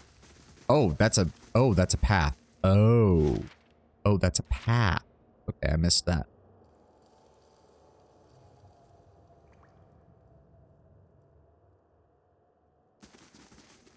All right, so this is another one where it's like, for some reason they start non-hostile, even though we all know they're going to be hostile. Right? Like, there's no way this doesn't do that. The copper veins run beneath the Adra surface, providing a skeletal framework that protrudes like bone from rotting flesh. Sorry, must have been something we ate last night. I've had a running and the whole day. This is a trial, farmer. Stand the pain of your arse burning. Unironically, Durance would probably say something like that. Although Durance would also probably preface it with something like, "This is a trial of your own foolish choices, farmer. Learn to deal with the consequences of your actions." I'm ready. So can we just attack these things? Okay, there. Oh, look, it's a vampire on a throne. At the center of this massive Adra structure, beneath the long shadow of the Titan's curled fingers, sits what appears to have once been a man. He's talking about the Max Reputation event where you could ask Gator if he ever felt anything for you. If you're a female Orlid, he has some fascinating lines. Yes, those are the ones he told me about Tenway. That was quite funny. Tempted to make a Durance Twitter personality just for the sake of the troll. God, that would be... And the best thing is, Sin, if you do that, you have to make sure you have to not play any favorites. You have to insult everyone equally. You would be banned within an hour, most likely. Unlike the slavering, animalistic creatures you've encountered upon this floor, this man is more regally composed, lounging upon a crooked stone throne, but his gaze remains a piercing, feverish quality. Durance would be an internet troll and think it a holy task. You're not wrong. The difference is that when someone finally says, you wouldn't say that in real life, he would then post a video of himself at that person's door being like, you really want to try me, son of a bitch? You really want to try me? Durance is the kind of guy who would play EVE Online and actively find his opponents and cut their internet line in real life. He watches you intently as you approach. What are you, then? One of theirs? Strange that you survived the planning stages. He speaks in fluid Ingwithan, you note, though his voice is taut with strain. It must have been hard for them, those beggars. Those cowards. No, you will not go any further. No, you can go right back to them, your masters. Let them feast upon you instead. Just wait, somebody that... Oh, Sint, my boy. I do not play EVE. And I would actually go out of my way to say that most people should not play EVE. But reading about the drama that EVE players go through, oh God, give it to me. That's like a juicy red steak. It is glorious. EVE players are crazy. EVE players have doxed each other. EVE players have cut each other's internet. EVE players have gaslit each other into essentially causing the equivalent of hundreds of thousands of dollars of in real life damage to one another. You could make a TV series inspired by EVE. Tenwin, you could make a TV series inspired by the actions of the EVE player base. And even if you said it in our world and it's about the people playing EVE, it would still be crazy. I mean no harm, creature. I merely seek information about this so-called master below. The man looks startled and gives a short laugh. You understand? Look here, even the foreigners speak our tongue now. Truly, we are an immortal people. See, I knew it. The vampires in here are Ingwithans. But that only makes it all the more clear, you see. You must be with them. How have they kept you so whole, so remarkably well preserved? His eyes narrow. Attempt to pass, and you will go screaming back into the void, puppet. If you're talking about those creatures in the other rooms, I've already dealt with them. Good, very good. He touches a hand to his mouth, brows knitting and laughing. It's mine now. No more of their screaming. No more of pointless demonstrations of power. Go on, then. Go barreling into the deep if you like. If the beetles don't make a quick end of you. Beetles? The voracious little devils. They're what caused this whole mess. Oh, you can kill one easily enough, but there are swarms of them. They chew through the Adra. My Adra. Oh, there's only the arm now. In any case, they'll tear you apart as easily as they do the crystals. More easily. There are more than one account of someone infiltrating a corporation for years, working their way to the top, and then sabotaging the whole corporation from the inside just to win a corporate war. Yep. The most famous being, of course, the Goonswarm infiltration of the Band of Brothers Corporation, which ended one of the largest wars in EVE's history by utterly destroying their ability to function. Yep. I had additional questions. Yes, I will give you some answers. What is it? Who are you? Do you want a name? I forgot that ages ago. None here were going to call me anything. There's me, and there's you. That's all that mattered. I was entrusted with the tests we performed here. The foremost. He taps his temple. Mind of our age. None could rival me in arcane power save Odd Noir himself. And perhaps some of his advisors. True. Your companions are looking between the two of you, talking fluid and Gwithin, having no idea what's going on. What is this place? Well, actually, there is one person who's probably freaking out a little bit, and that's Haravius at the idea that this is a living for lack of a better term, I should say, Ingwithin sitting in a chair in front of him. What was this place? Oh, many things. It was our home once. Before that, a place of great deeds. He chuckles. Those foul chambers in there were once the site of incredible discoveries. We were given the bulk of this floor. There was construction at all hours, of course. He gestures towards the Adra arm. For all of our work was, of course, for Ard Nuar's purpose. Think of it. It took 12 master sculptors to craft even a single fingernail. Souls flung from their shells on the floors above and below, and all the while Idros fussed over a cuticle. Doesn't help that you're giving him a voice if he's constantly orgasming. I mean, he's a vampire, and he's having the first intelligent conversation he's had in probably 2,000 years, so... What kind of experiments were you doing? Why, we were preoccupied with the matters of the soul. All of us were, because Ardnua was. But it was here we toiled to find the dividing line between life and death, and sunder it wide open. We were attempting to find a means of binding souls to their mortal vessels, preventing them from crossing the shroud. I say attempting. We found it, of course. 12 minds of brilliance set to the purpose. How could we not? Oh, the things we learned. Glorious time. We could determine the precise manner in which a soul would crack and shatter. We could carefully place a fragment from one into the source of another. He smiles at the memory. Our fellows wasted their efforts on blights. We delved into the heart of the matter. There were certain gaps in our knowledge, of course. I was perhaps a little enthusiastic in my pursuits.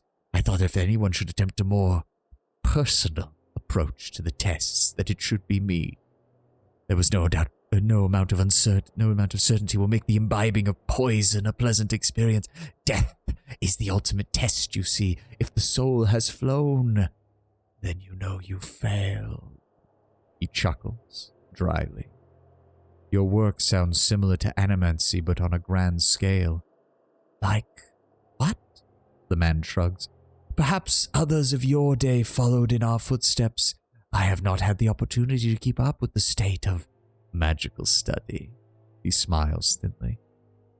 You must be some form of vampire. How else could you have stayed alive all this time?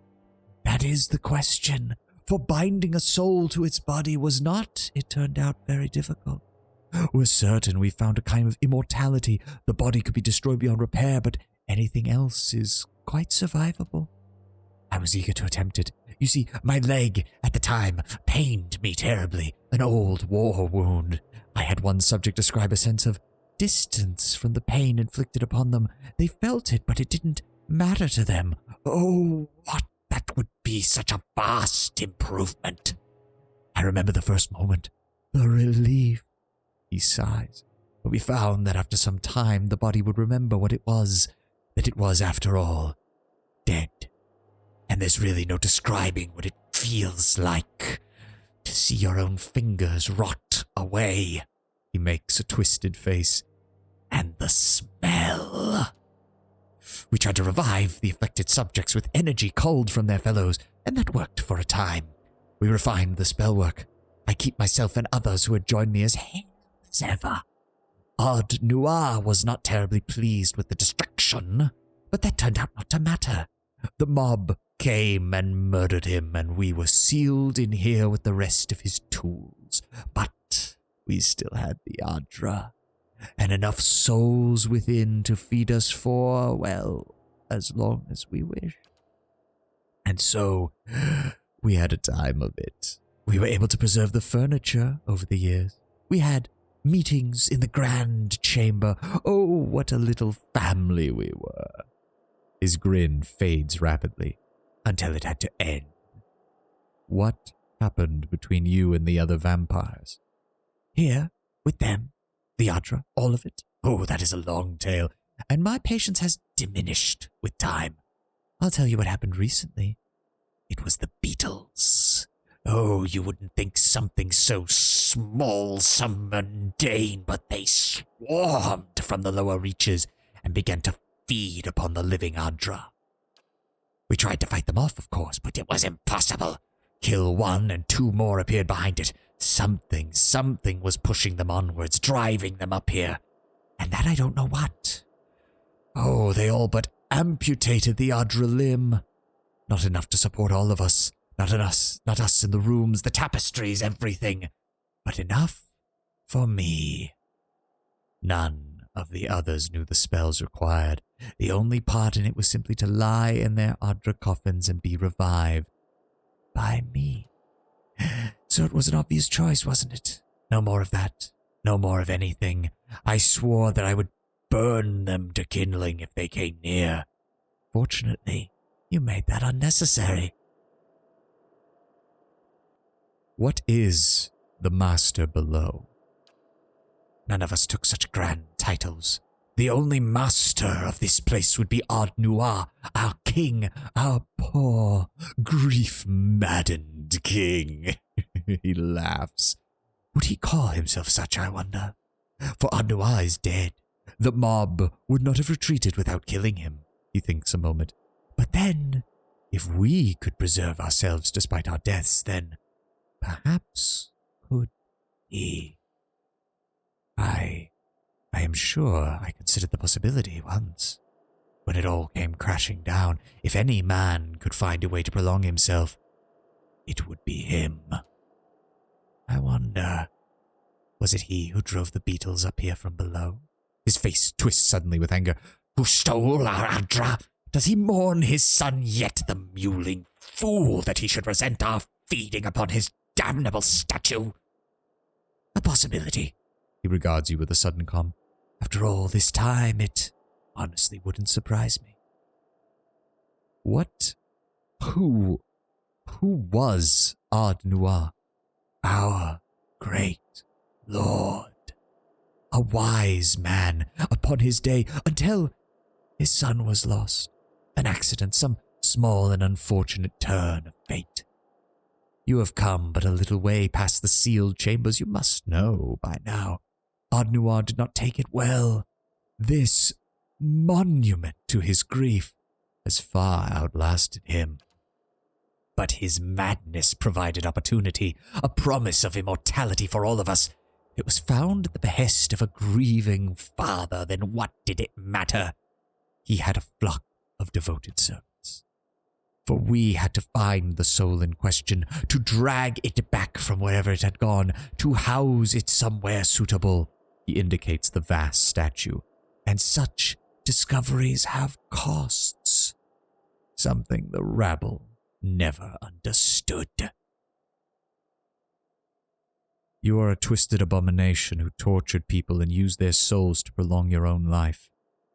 You are undeserving of immortality. It was all for good purpose. I will show you, once this spat is done, just how malleable a soul can be. He rises from his throne. Your blood holds far more life in it than the Adra. Alright, can I not get mind controlled immediately? That would be great.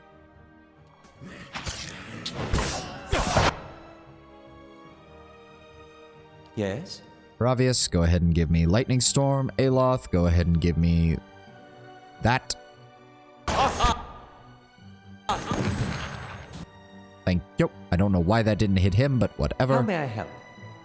Go ahead and give me Bounding spells. Durance, go ahead and give me this. Beyond seek.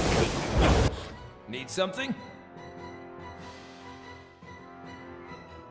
And Haravius, if you would be so kind. Where is it? Where is it? Well, do I want to use that on this level 4 spell? Actually, I don't. Where's the insect swarm? Pierce damage. Yes. Oh, that'll do.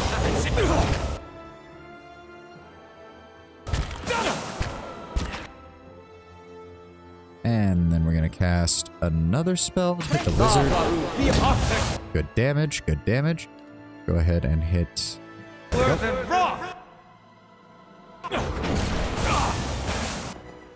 And he mind controlled me again. Yep, charmed for 9 seconds. Yes?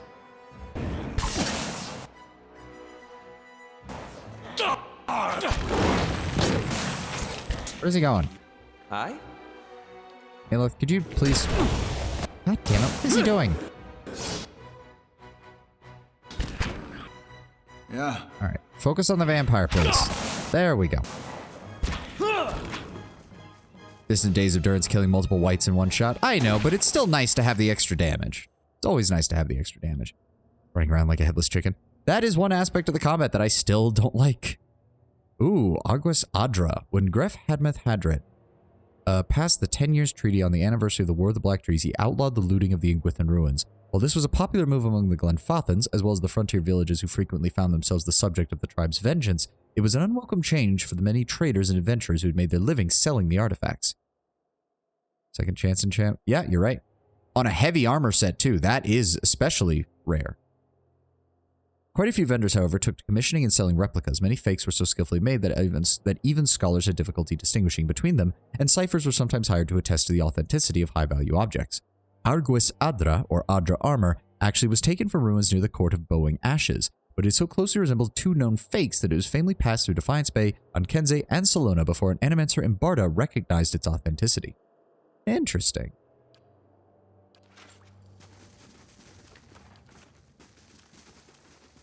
Although, was that the game's subtle way of saying that the version that was found elsewhere was also a fake and that we have the real one? Thick, rust-red veins of dead Adra worm their way through the statue's wrist into the dark beyond. Interesting.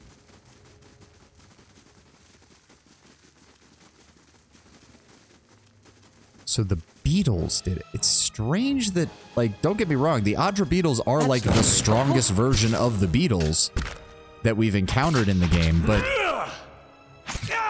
really, these are the things that are causing all the problems down here? It seems very strange. Come on, swing everybody. No, I will not get copyright struck, Tenwin. Do not start playing one of the most copyrightable fucking bands in the world. Please no. Alright, down we go.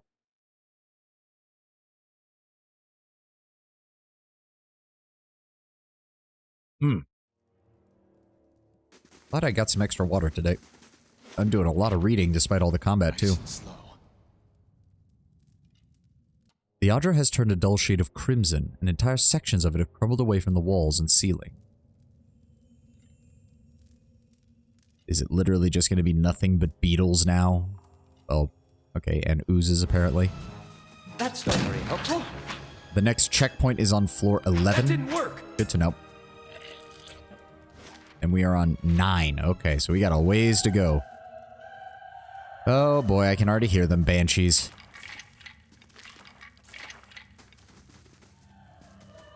Finished. Keeping an eye out. And they're getting louder. Yep, specters. Oh, that's a lot of them. That's a lot of them. Hold the phone. Turrets, move up. Give me some free damage on them real fast, please. Oh, wait, no. Spirits. That didn't work on spirits. I'm an idiot. I keep forgetting spirits and undead are two different things in this universe. Can we please deal with this thing? Please. Go ahead and... let's go ahead and grab that. Thank you. Focus them down. Focus them down. Come on. Kill Let's it. go. There we go. Right. Nice and simple. Oh, that is... yeah, that's an Iron Maiden. That's great. The skull is thrown back in a grimace of agony. And... dude did all of this to honor / resurrect his son. Yeah, that seems to have worked out real great for everybody involved. Jesus Christ. Throw it back, skeleton starts to torque. Oh.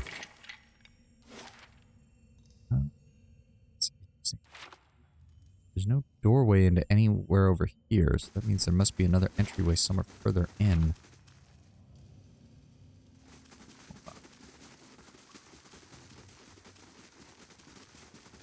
Got here. Quiet. Okay, so this goes around the outside. All right.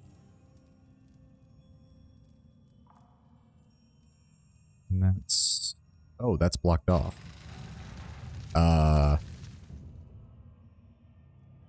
I'm going to go out on a limb here and assume that we take damage if we step out onto this floor.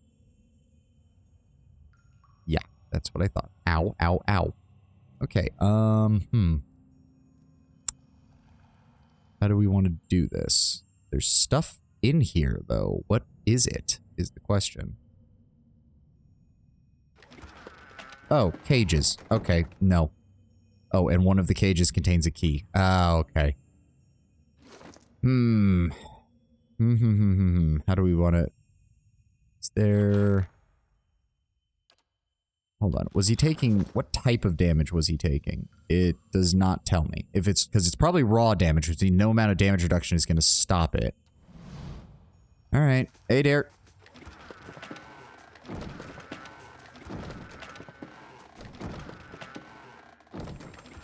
There we go. Small bronze key, and there's a body over here with a unique spear.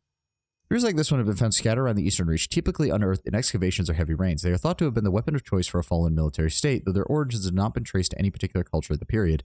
They tend to fetch favorable prices on the black market for their unusual combination of traits, light and durable, with tips that show no sign of having dulled despite the long years.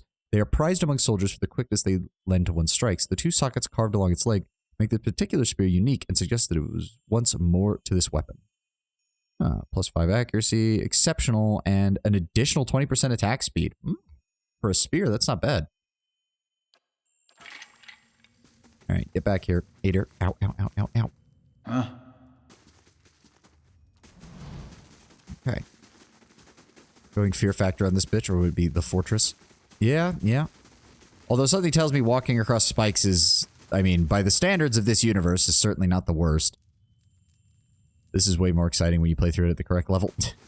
I mean, probably, but then they shouldn't design this to be a kind of dungeon that I can go in at any time, because I'm going to only do it if I can, you know... Finished. Do the whole thing in one go.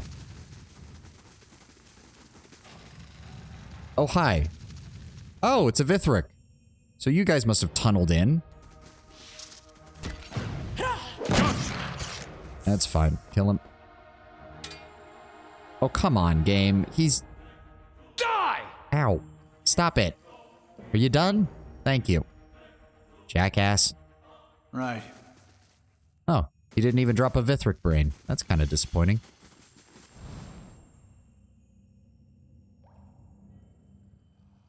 Got that out of your system. Got what out of my system? Wait, what? Oh, are you referring to Haravius just attacking? I get it now. I get it now. Worth a look. Oh, hi. Sup? I don't suppose we could we could paralyze him, please? Or do something? Can we... Thank you. Okay, we managed to do that. And then we attack him. Please attack him. Thank you. Nope, nope, nope. Do not. There we go. Finished. Aha. Anything else in this room? Nope. And that is a broken blade. Oh, and that goes with the... Right, the Blade of the Endless Path. What do we actually have to do with that? I haven't read any of that yet. Hold on. Where's it at? The great nature weapon has been dismantled. Its pieces strewn throughout the endless paths of Adnoa. Discovered appears to be a piece of ancient sword. Yep, found the shattered blade, the ornate hilt. I found both halves of the broken blade. So, I guess we'll find something that we do with that at some point? Not done yet? I mean, I figured, but I'm still trying to figure out where we... Anybody in here? Hi. Oh, just a bunch of specters. That's fine. Apologina, if you'd be so kind as to just insta-kill one. Thank you. Ceres! Oh, you're still alive. That's not very helpful. Thank you. Come on. Let me grab that. And we grab the money. I mean, seriously, we've got, like... The amount of dead bodies per room in this fucking ruin is just insane. Can we just agree on that? Oh, it's another Vithric. God damn it.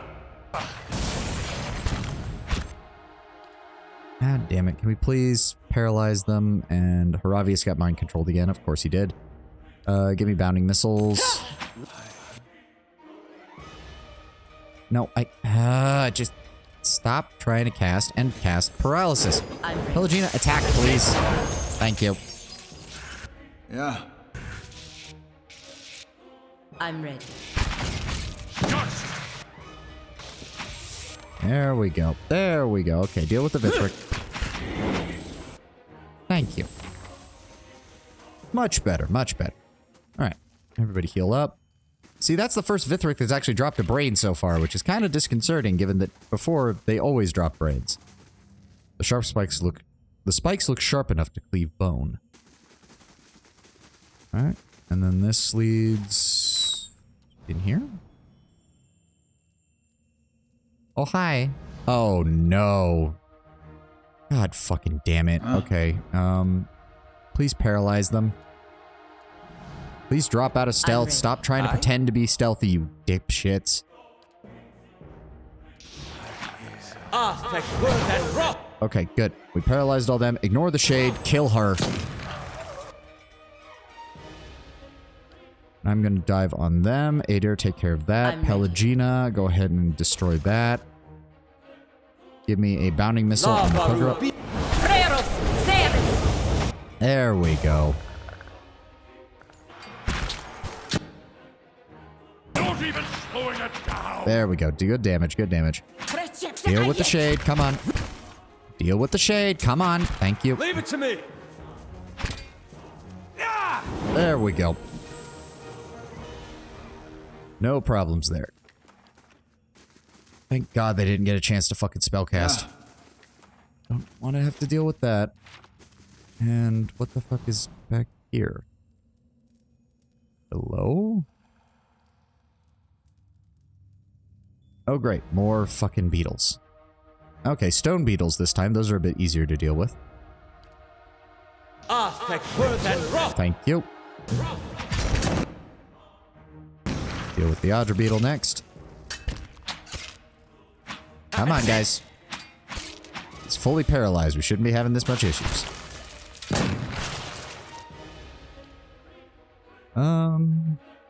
Is that once per encounter? Yes. That's also once per encounter. Faux AoE. Yes. Sweet. Good damage. Good damage.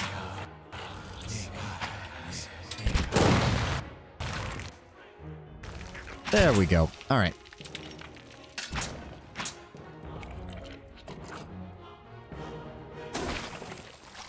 Yeah, I suppose in hindsight, I could have probably picked up quite a bit of additional experience if I'd come down here way before this. Yep, level 9. So the stairs were back there. We fully explored everything from the looks of it.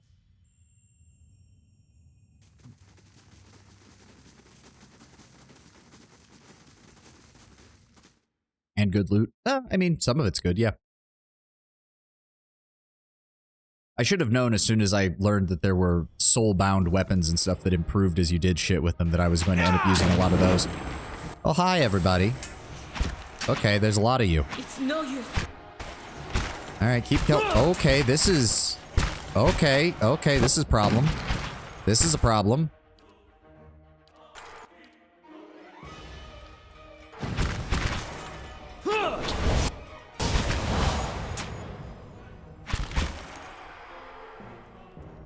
Alright, come on, people. Why are we off AI? Why was the AI off? I did not turn that off.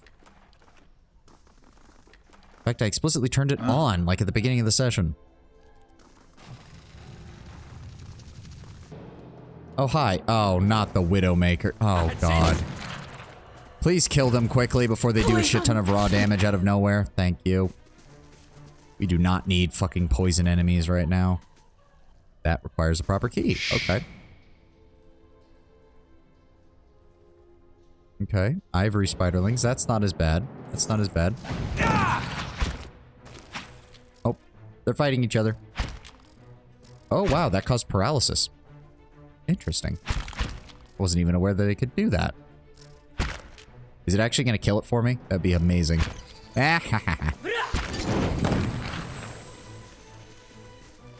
It's always nice to see the enemy having to fight each other. Camping supplies. We're already maxed out on those.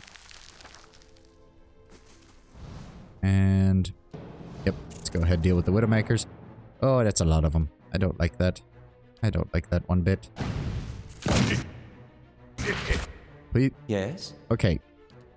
Aloth, when I tell you to cast the spell, please cast the spell. Thank you. God damn it. Right. There we go.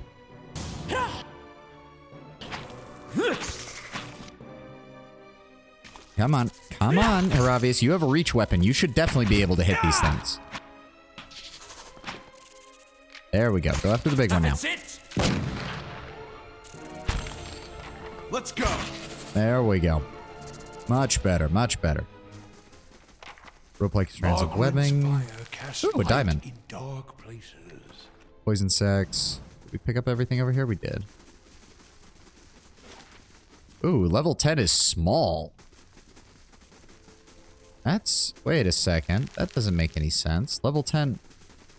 But we can't get into this door. And there's definitely spirits behind there. Nice and hold on, am I missing something? Is there supposed to be a... Ah. Nope. Adrian's Wrecker. Adrian's Wrecker was known to many, even when Adrian herself was known to few. A rogue and expert marksman, she fought in the War of Defiance and felled the deer and soldiers from the shadows. She once told a pupil she'd rather shoot an enemy in the back than give him the opportunity to strike her. Her patience was even more famous than her aim. She was reputed to have hidden in a tree for 3 days straight while she waited for a Nadir and a general to pass along the road to Mansdom. Her skill was such that none were able to confirm the tale. Superb. Wow, superb quality. Attacks can stun on crits, and crits can inflict prone. So yeah, deals less crit damage, but has a chance to do a lot of status effects. There we go. Audra key. I knew I missed something. And what does the flame reveal? What's up? Hi, everybody. Oh, dear. Okay, yep, they're going to teleport forward. We're going to hold the front line. Go ahead. Chuck that out on them. Thank you. All right, fire them down. Come on, everybody. How may I help? Aloth, give me a bouncing missile. Labyrinth, be on seek! Thank you.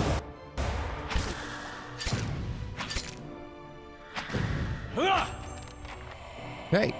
Oh, wow. We're finally 100% on the Kane Gwella. Gula, I guess. Yeah, the W is supposed to be an ooh sound for the Ingwithan language, or the Galenfathan language, isn't it? Gula. Oh, we picked up, what was that, a rod? We have entirely too much shit in our inventory right now. Holy crap. Oh, dear God. I don't even... Yeah, Rod of Pale Shades. At the beginning of Widewind's legacy, a cleric of Bareth in New Haelmar petitions his god to end the Hollowborn curse. He knelt on the stone floor of his temple and prayed for 5 days straight, forsaking food, water, and sleep for the sake of his vigil. On the evening of the 5th day, he fell in an exhausted slumber and dreamt that the pallid night told him to restore the cycle by returning the souls of the living to it. When he awoke, he found a large but plain candlestick from the altar lying next to his hand. He fashioned the candlestick into a weapon, and he prowled the city, murdering the elderly and the infirm in Bareth's name. As the death toll climbed into the dozens, a mob of the vengeful and bereaved formed to track him down. They caught up with the cleric outside his temple and turned his own weapon on him, bashing his skull apart in the streets. Several onlookers claimed to see an elderly dwarf, cloaked and impossibly emaciated, standing in the shadows and laughing. Yeah, Bareth does seem to have a twisted, sick sense of humor sometimes, so... Slowly now. Another reason I don't like him. Alright, that's... Wow, that was it for level 10. That was really short. Time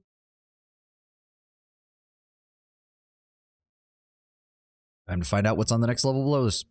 I'll see what I can find. Okay, we unlock this one. Yep.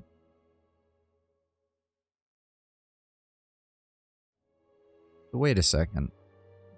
Yeah, the largest portion of the hand is up there, and it's reaching upwards.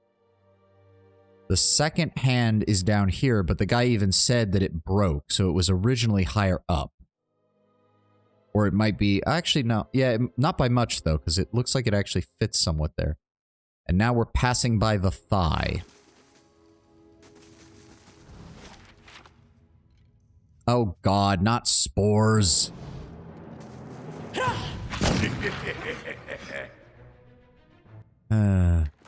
Didn't you, Tenwin, didn't you say that this place is only 12 levels deep or whatever? Luminous mushrooms give off a heavy... Oh, God. Yep. Oh, no. Not... Fucking hell. Not all of them being nature shit. Yes? Please cast the spell. Please cast the spell. Please cast the spell. I told you to cast the fucking spell.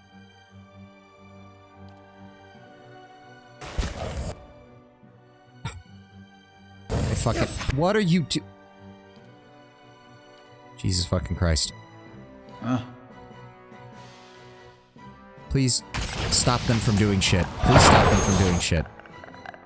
There's 3 of them back there, and my only person with AoE is currently surrounded by shades.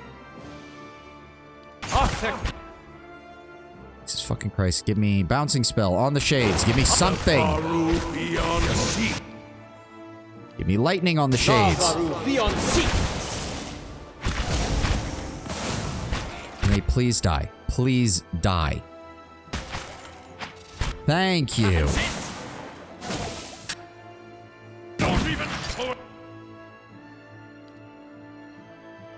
Why can he not? There. Cast it there. Thank you.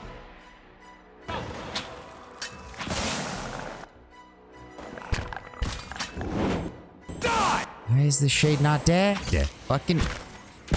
Thank you. Let's go. Oh my god. It casts even more spells. Fucking hate druids. I hate druids and I hate the druidic spell list. Fucking hey.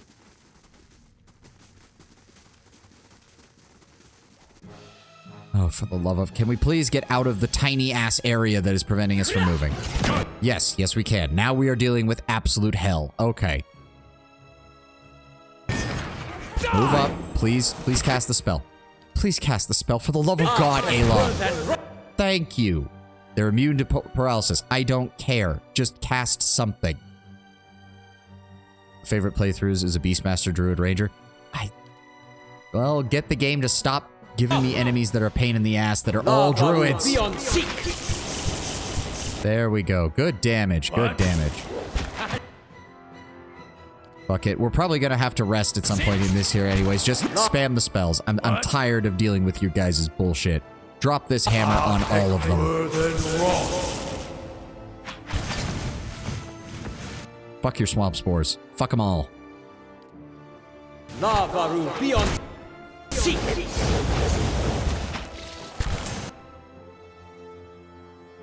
Give me...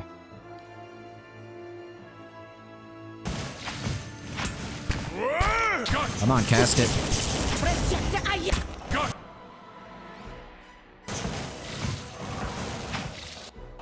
There we go. Ignore Durance. He's just gonna swing his staff at you. Let's go. There we go. I'll stay out of sight. There we go. Now, what is this? 2 diamonds. Very nice. 4 spores. And some kind of item. I really don't care at this point, honestly. There's too much shit. Cogdob was a wizard and wand maker. Though brilliant, he had trouble selling his work due to a number of eccentricities, not the least of which was a vow that he would never make 2 wands of the same color. The hazel wand was one of his most powerful creations. Unfortunately, like everything he made, it was the only one of its kind. Yeah, that does seem a little stupid. There's worse thing than druids. There's level appropriate ogre druids. Yeah, I still remember that. You had money. And then there's a trap. Please disarm that. Thank you. Luminous mushrooms give off a heavy earthy... Something. I fucking hate you, game. Wait. These aren't hostile. Autistic behavior, saying that as someone with autism. I mean, yeah, that's definitely one way to see it. Oh, it's a giant... Oh, great. It's a giant dank spore. How are they immune to paralyze? That is actually something that has bothered me with these assholes. How are they immune to paralyze of all things?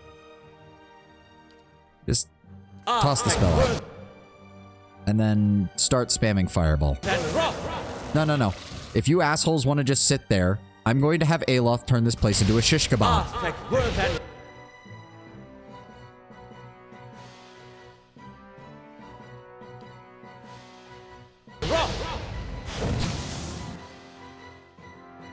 I'm ready.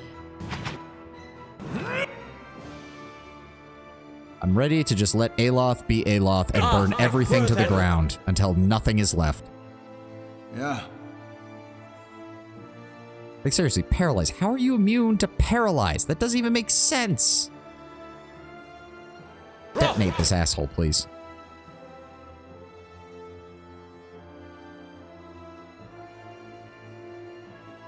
Concussive missiles? No. I wish I could hit him with that, but he's too far away. Please cast the spell. No. Now we're dealing with mind control shit. Hi? Okay. Another one. Kill the lurker. Kill the swamp sport. And now go after him. Come on, let's go, people. Let's go. Why? Sure. What the Let's fuck go. are you doing? Please attack. Please attack? Durance, why do you have a melee weapon?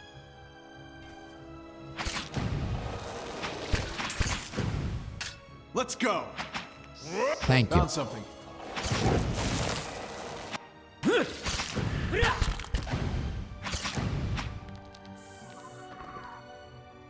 Please switch back to your gun, Durance.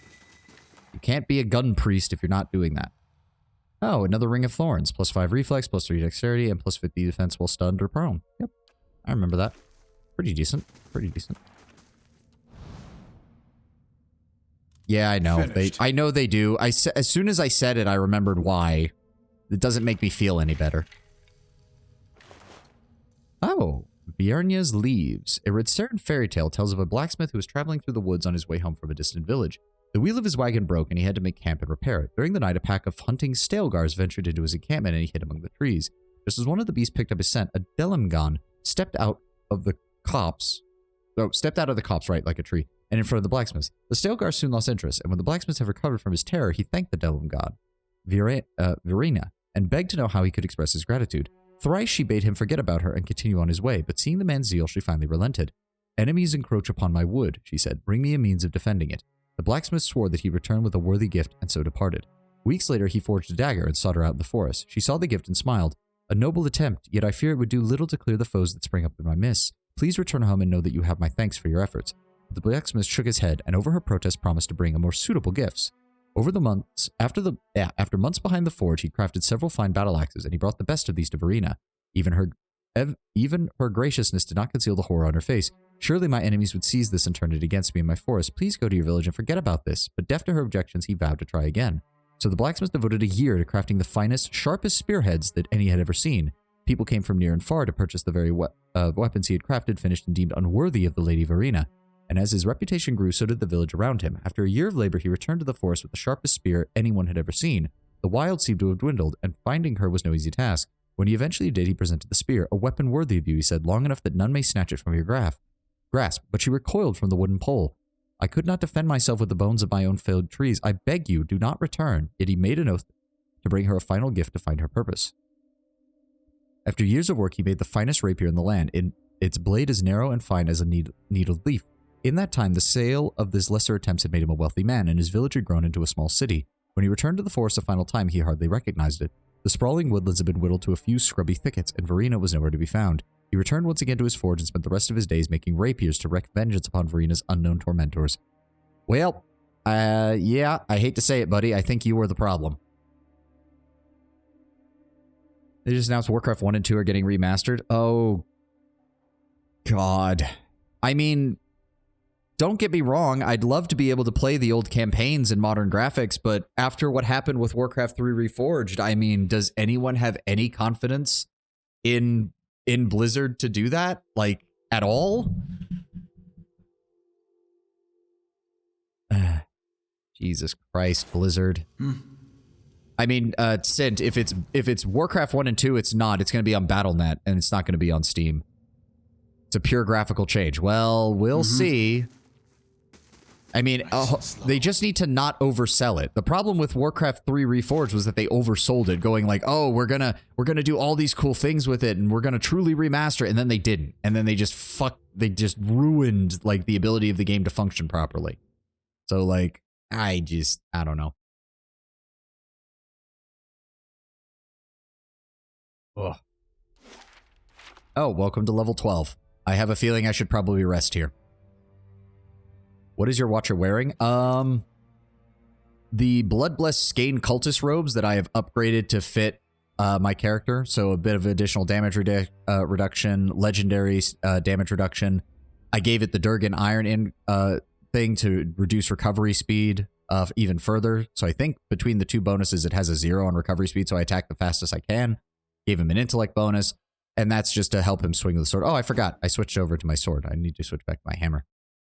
We're not with Skane Cultists, really. I mean, it doesn't matter. People see my character's head, and they just assume I'm an evil fucking bastard, even when I'm not. I mean, it also doesn't help that the godlikes owns the death godlike have this reddish, like, rotting kind of looking skin tone. Like, that probably doesn't help things. These are the best raggedy robes in the world. But yes, we should probably rest here. I have a feeling that everything is going to go to shit. Welcome to level 12. Why is that? There we go. Fat, squirming larva bob in this green liquid. Oh, don't tell me the Vithrak are responsible for all of this. Godlikes would be killed less if they didn't look so horrifying. I mean, yeah, that's kind of the point. Poison! Smack.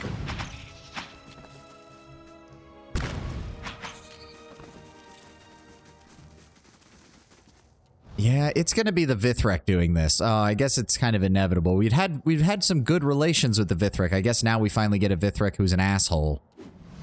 Oh. Wait, what? A group of robed figures block the passage. Their heads bear a fearsome resemblance to those of spiders that infest these caverns, their mandibles clacking in small, constant movements. In the dim light of the caverns, their round black eyes gleam like gems. They look up as you approach, and you feel a peculiar itchy sensation in your head, as if someone were running thin fingers through your thoughts. If they didn't have a likely chance to kill their own mothers on births, yeah.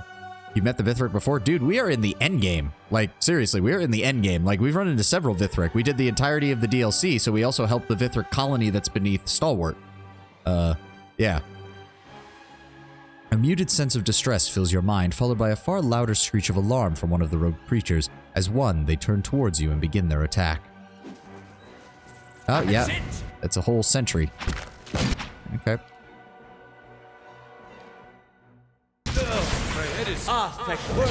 There we go.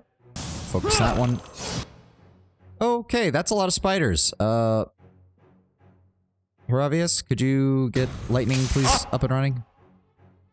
And Durance, can you buff, please? Can we please kill this fucker? Thank you. That's it! My head is... Don't worry, we got you, Horavius. You guys take care of that. Come on. Oh, I got everyone got stunned. Fucking hell. And now they're petrifying us for... I love stun status effects that don't ever go off because the enemy just keeps reapplying them over and over again. With no diminishing returns. They can just keep applying it over and over again.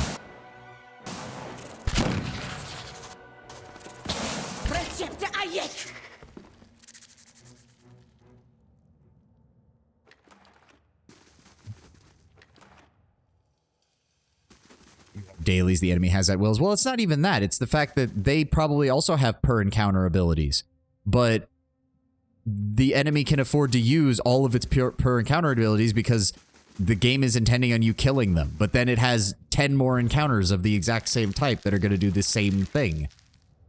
This has always been the problem in RPGs like this. Do you design very, very few combat encounters, but the player has to use all their resources because the enemy's going to use all their resources? Or you design a whole bunch of combat encounters to try and slowly wear the player, the party down and use up their resources carefully? Like, it's...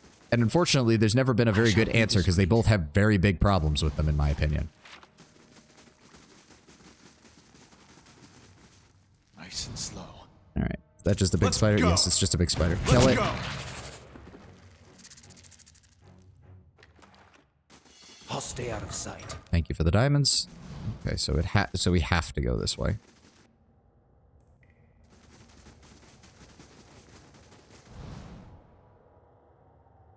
Hanging out over a chasm. Sup, everybody. Let's go. Okay, Alof, please and thank you. Thank you. And then we're gonna get the bouncing. Lava will be on seek.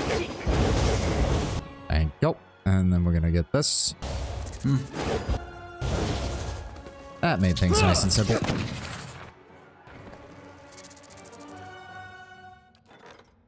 Distant relative of Esmer has arrived, asking to be exchanged for coin. Nope, he's being held because he fucked over with the Glenfothans, and it's either this or the Glenfothans start trying to kill him. So he's gonna stay right where he is. Yeah, the enemy isn't splunking. They don't need to think about having one more encounter. Exactly. Steady does it. And that's a trap.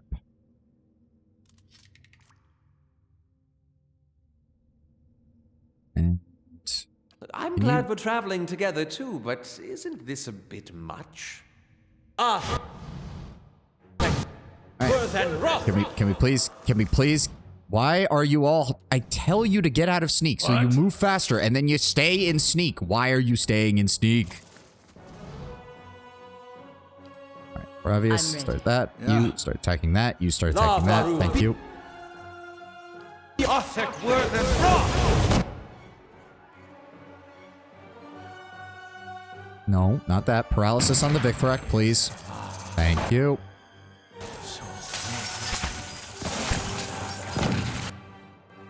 Now deal with the Victhrek. Let's go.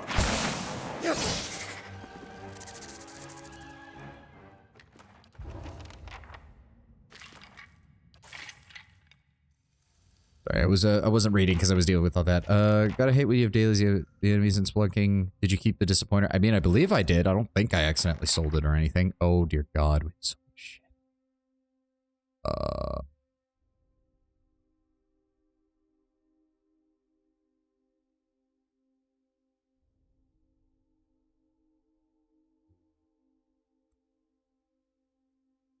I mean, I hate to say it, Tenwin, because you did ask me to, but I got eventually frustrated. When I did my vast inventory re-management that one week, I might have sold quite a few of the uniques at the time because I didn't, like, those were all the ones we had up to that point, and I hadn't used, like, 9/10 of them. So I think the Disappointer might have ended up finally getting sold off at some point. In, like, the 3 hours that I spent... Oh, no, wait. Wait, was that it? I saw pistols. Oh, no, there it is. Never mind. Disappointer's right here. See? It's alive and well. I guess I didn't. I don't know if I did sell some of them or not, but regardless, I know I sold at least like 2 or 3 because I just got tired of them sitting in my inventory and they were just not very good. You didn't even remove the terrible quality? I mean, can you? I thought that one was built in. Hold on. Where? I do not like this. Oh yeah, you can upgrade it and it would replace it.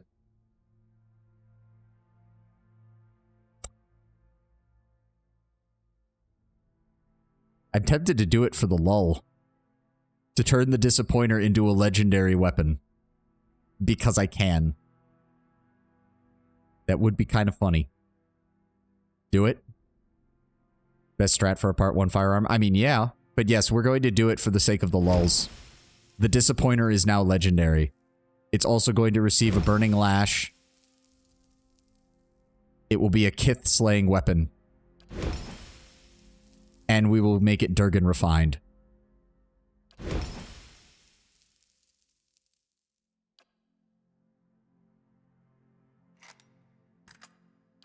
Behold. The Disappointer. It now deals 45 to 61 pierce damage. It has 6 damage reduction bypass. It is legendary with plus 15 to accuracy and 55% damage. Deals 25% additional burn damage. Has 5 accuracy and 25 damage against all Kith. And gains plus 15% attack speed. As well as 20% of all hits converted to crits. Oh, the Waxmaker. Do we actually have somebody for that? In the southern Adiran province of Maghanon, the wizard and inventor Galef spent decades creating devices that could mimic magical effects and properties. His fellow wizards viewed Galef's work with disdain, but one area of research intrigued even the elitist, a device that could replicate entire magical objects. The key to Galef's research was an enchanted mold. When Galef died of an old age, his remote workshop was eventually plundered by southern barbarians who had been sacking the province for years. All of his work was believed to have been lost. Recently, an anonymous patron has been inquiring across the Eastern Reach for aid in recovering some of his research notes. using leads that were discovered by unknown means. You know what? This sounds exactly like something Kana would want to go look at. We'll send Kana off on that. You need to use it when you get to Theos. We just might. We just might.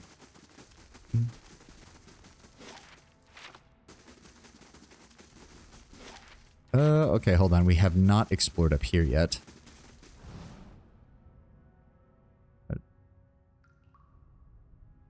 Oh, are you guys... Oh, hold on. They switched her weapon again. God damn it. Anybody else switched? Anybody? Hi? Yes, you got switched. That's part of the problem. Okay, that's a named Vithric. Maybe you won't be hostile? You feel a scratching sensation in your head, followed by a sudden high-pitched ringing. Scattered images flash within your mind's eye, a massive nest set against a cavern wall stretching into darkness. A vast network of webs, somewhere far beneath the surface. You see, too, the sentries you've recently slain, their bodies lying crumpled upon the cavern floor. When the image fades, you see another of the spider-faced creatures standing before you, raising its clawed hands. You feel another twinge within your skull, and words emerge within your mind in a voice wholly alien to your thoughts. Oh, du narot ufraknat. The creature pauses, its fangs twisting. Oh, Old Valiant. Yeah, we don't know Old Valiant. I do not suppose you know any Adiran. The creature makes a strange, chittering noise, and in your head you hear, Adir tongue. Many turns of wheels since last given thought. Animal is trespassing. Nests are here. Risk much in defending. Protectors dead. Animal sated. Animal listens now. The creature makes another clacking noise. Not fighting. I will listen. Your people attacked me first, but if you wish, there will be no more need for any more fighting. Sound like Dahaka from StarCraft 2? Oh yeah, it kind of does, now that I think about it. Yes, animal is not needing to fight. The creature spreads its arms. Vithrak greet. Welcome to nest. Animal is keeping peace. Now, if you were an Orlan, him calling you animal could be construed as a slur. I mean, it's kind of still a slur. You don't really go around calling people animals unless you're intentionally... Well, I mean, I would say unless you're intentionally intending to do it, but given how the Vithric don't really think the same way that the rest of the Kith species do, I can kind of understand why they don't get it.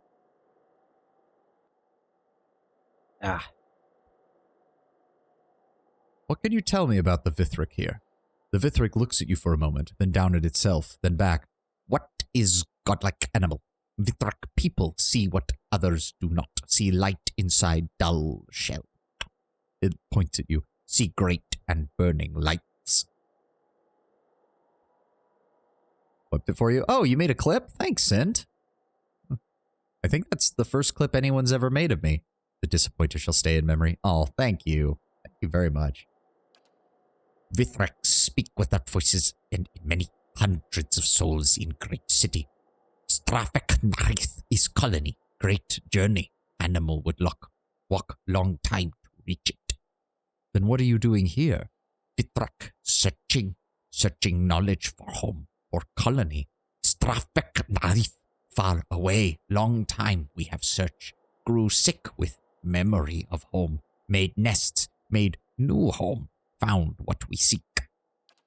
Master of this place. The Vithric gestures at the walls around you. Grew Adrak, not cutting, breaking, growing, shaping. If Vithrak could find secret. You'd love to see a full Pillars of Exile Underdark equivalent. That would be pretty cool if you could do a whole campaign set down here. Making great works, statues, machines. Vithrak could weave silk and Adra, both. Our nest stronger, colony stronger. All of us weaving together great works. You feel a sudden melancholy from the Vithric's mind. We are close, finding machines and crystals, but finding Adra men too in place below. Lost many, too many. It regards you with sudden interest.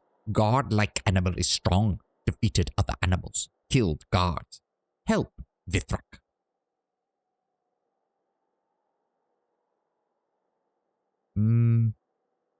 Yeah, that's the thing. What exactly are you looking for? Pillars of Exile. Okay, forgive me. Pillars of Eternity. Things for study. things of Adra, all in ruins below. Must see how Odd Noir make Adra men, Adra shell. Animal does not need to kill Adra men, just needs shell. Also needing machines. Part like heart of machine, Adra and metal. The Vithric thinks for a moment. Last piece is Adra, not the Adra from walls. It's different, pure, hard to find. Charak, hoping there is some below.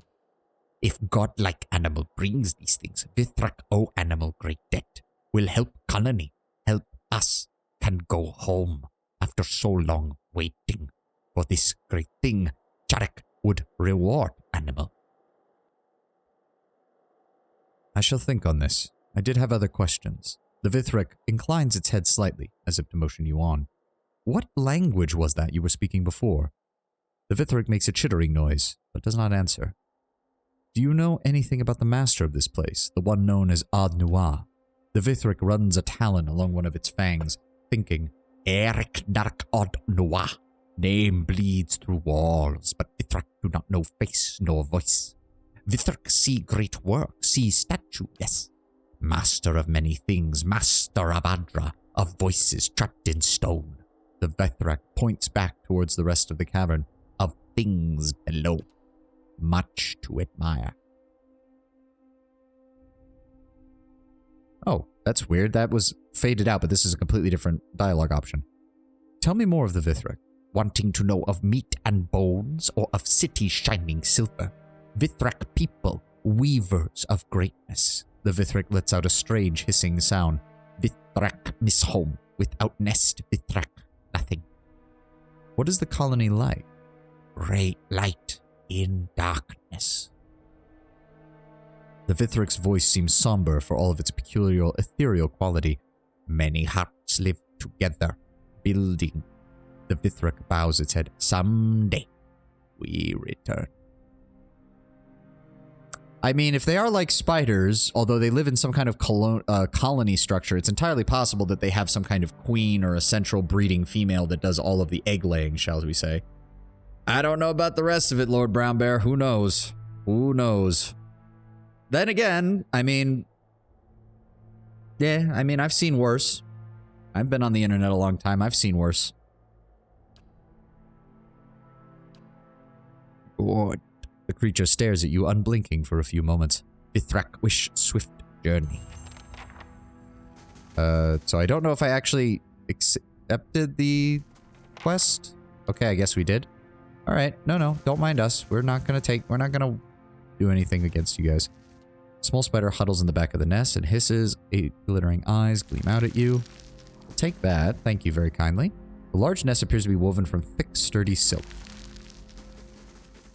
Okay, so let's keep moving. Oh, you're named, too. This Vithrak studies you alertly as you approach. Its dark eyes are gleaming, its voice in your mind pleasantly melodic. Their tongue is welcome. Really happy to see. Many new things here. He points a claw towards the cavern wall. Many crystals. It adds, excited. Who is Creevy? Vithrak makes a low whistling sound. Is Creevy, it says brightly. What are you doing? The Vithrak raises a clawed finger to scratch it lightly at one of the Adra formations along the wall. Studying esk arevar. Natra. How growing, shaping, using. In Satrek Narith. Adra not growing. Creevy will learn secret. Don't have much in the way of sexual dimorphism. Consul Hot's apprentice was female? I have no idea. I don't recall anything referring to its gender. The other apprentices just usually called it an it. Creevy hunting supplies. Is it helping? Searching caves in south. The Vithric points. Taking her time. It adds with a hint of reproach. Is going alone too. Creevy is not like... I think I may have run into your Isit. She attacked me without warning and I was forced to defend myself. Creevy sees. For a moment, you feel a peculiar scratching sensation within your head, and then it is gone. Creevy is sorry for Isit's actions. Is strange. Isit acting so. Many strange things in this place. There's a Vithric anime girl drawing out there. Yeah, maybe. I have not looked up Pillars of Eternity on the Rule 34 website, so Next time I play, I'll screenshot a zoomed up Vithrak. I know an artist. I mean, you can find anyone to draw anything, Lord Brown Bear. Krivi is collecting many things while studying Adra. Not all stones alike, yes. Having pretty stones. Take, please. Krivi thanks Adir tongue. Is good to know. Well, hold on. We're not done yet. What is it you're doing here? Yeah, we read that part. And we read that part. We already did that. Why would we... I had other questions. Do you know anything about this master below? Krivi knows many things, but not any master. Is asking Charek? It points a claw towards its leader, then folds its hands primarily.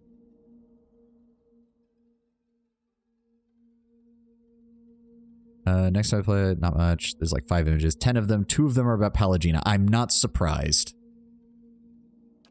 Alright. No. We're not going to insult him for him studying shiny objects. That's not... We're not going to do that. Yeah, she was... That other... The other Vithrak was down here, and we had to kill her and a whole horde of fucking spiders. I'm honestly surprised there isn't more of Pallegina. I mean, just... Look at that fucking stare. You can't tell me that there aren't people who are interested in that. Fucking hell. I'll see what I can find. What's in there? Hello? Oh, there's another one. You feel a sharp and sudden pain in your head, immediately followed by a harsh alien voice. Nay, godlike. Adirvasti. The creature makes a peculiar clacking sound before its voice speaks in your mind once more. I name it trespasser, killer, lingerer of bright places. Where is it going? Your leader asked us to collect some Adra samples to assist your colony. Charek, ask this? The Vithrak hisses quietly.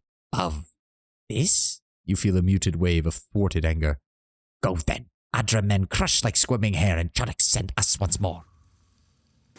Okay, buddy. I was just trying to be helpful. Calm down. Oh, talk about shiny objects will be a vendor? Oh, okay. I didn't want to insult the guy. Slowly now. That is a broad belt of power. Very nice. I mean, I don't think he'll probably have anything that I really want, but... No, we already killed enough of them.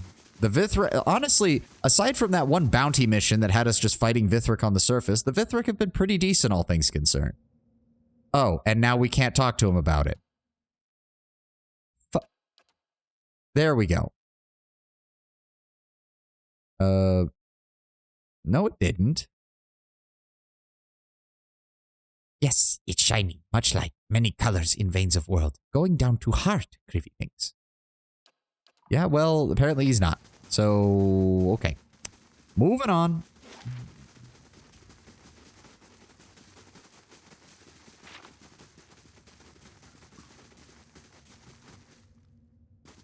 No, that guy doesn't care.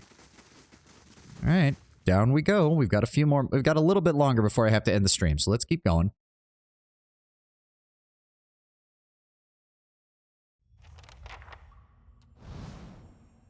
All right, everybody, get ready. We are officially in actual... Jesus, level 13, yeah.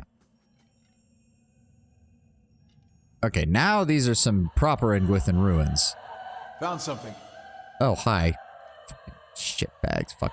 Okay, well, apparently they decided to follow me. Take him down. Well, at least we managed to split it off from the rest of them that were up there, so... It'll make things a little bit easier. Let's go ahead and... Finished. Disarm that. Finished. And disarm that. And disarm that. Yeah, maybe after the quest would make sense. Broken machine. Exact purpose of this bizarre mechanism is unknown, though it was found within one of the broken machines within the lower reaches of the Ingwithan ruin. It seems largely comprised of Adra and contains several loops of copper. Okay. Okay. Yep, let's go ahead. Should just be one of these as well. Yep, banish the shit out of that. Oh, wait. 2 more diamonds. Well, this explains where all the diamonds were in the game. Oh, okay. Adra animats. Okay. Immune to dominate, but not immune to paralyzed. That's the important part. Yeah.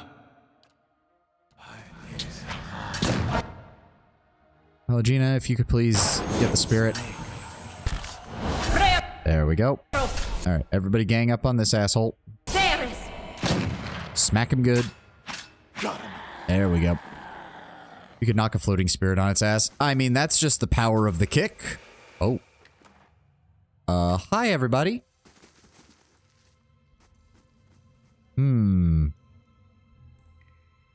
Interesting. Why are there suddenly a bunch of spirits here? Oh, wait, we can talk to this one.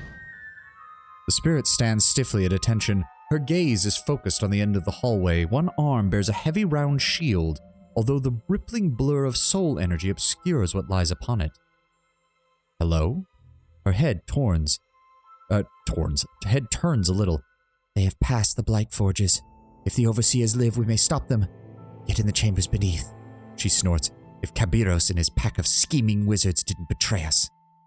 The mob may be on us soon. Better to make peace with whatever god will have you. She pauses, looking at you. Are you afraid? Afraid of what? What is there to fear at all? He looks away from you. Our own people turn against us. What remains if we are victorious? Who will feed the machines then? I do not fear the battle. I fear what will become of our Lord once we are victorious. What further madness the children of the wheel will pour into his ears. Perhaps he would stop once his son is returned to him. But will they let him?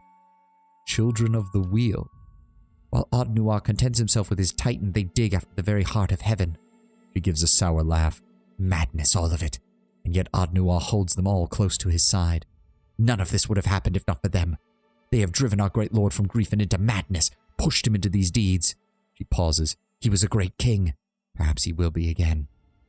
Come, we'll rather the remaining defenses at the steps, funnel them onto our blades. With the Animats beside us, they won't stand up. The spirit gasps. Wordlessly, mouth agape, she gropes for something at her back, unseen, and takes a listing step sideways away from you, her eyes wide, glazing into yours. You traitor! Her legs buckle, and she falls the misty lights which form her shape thin and scatter. Huh? Okay, so the Ingwithans turned on Odd-Nuar because of his experiments, and obviously he was killing God knows how many fucking people. Ow, he has a ranged attack. That's not fun. Okay. As per usual, paralyze.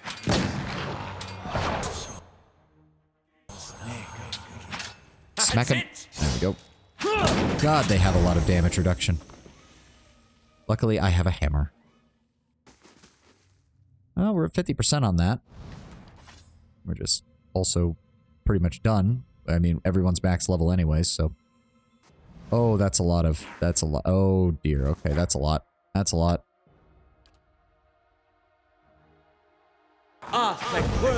There we go. Perfect. Focus fire. Focus fire. Don't move. Focus fire.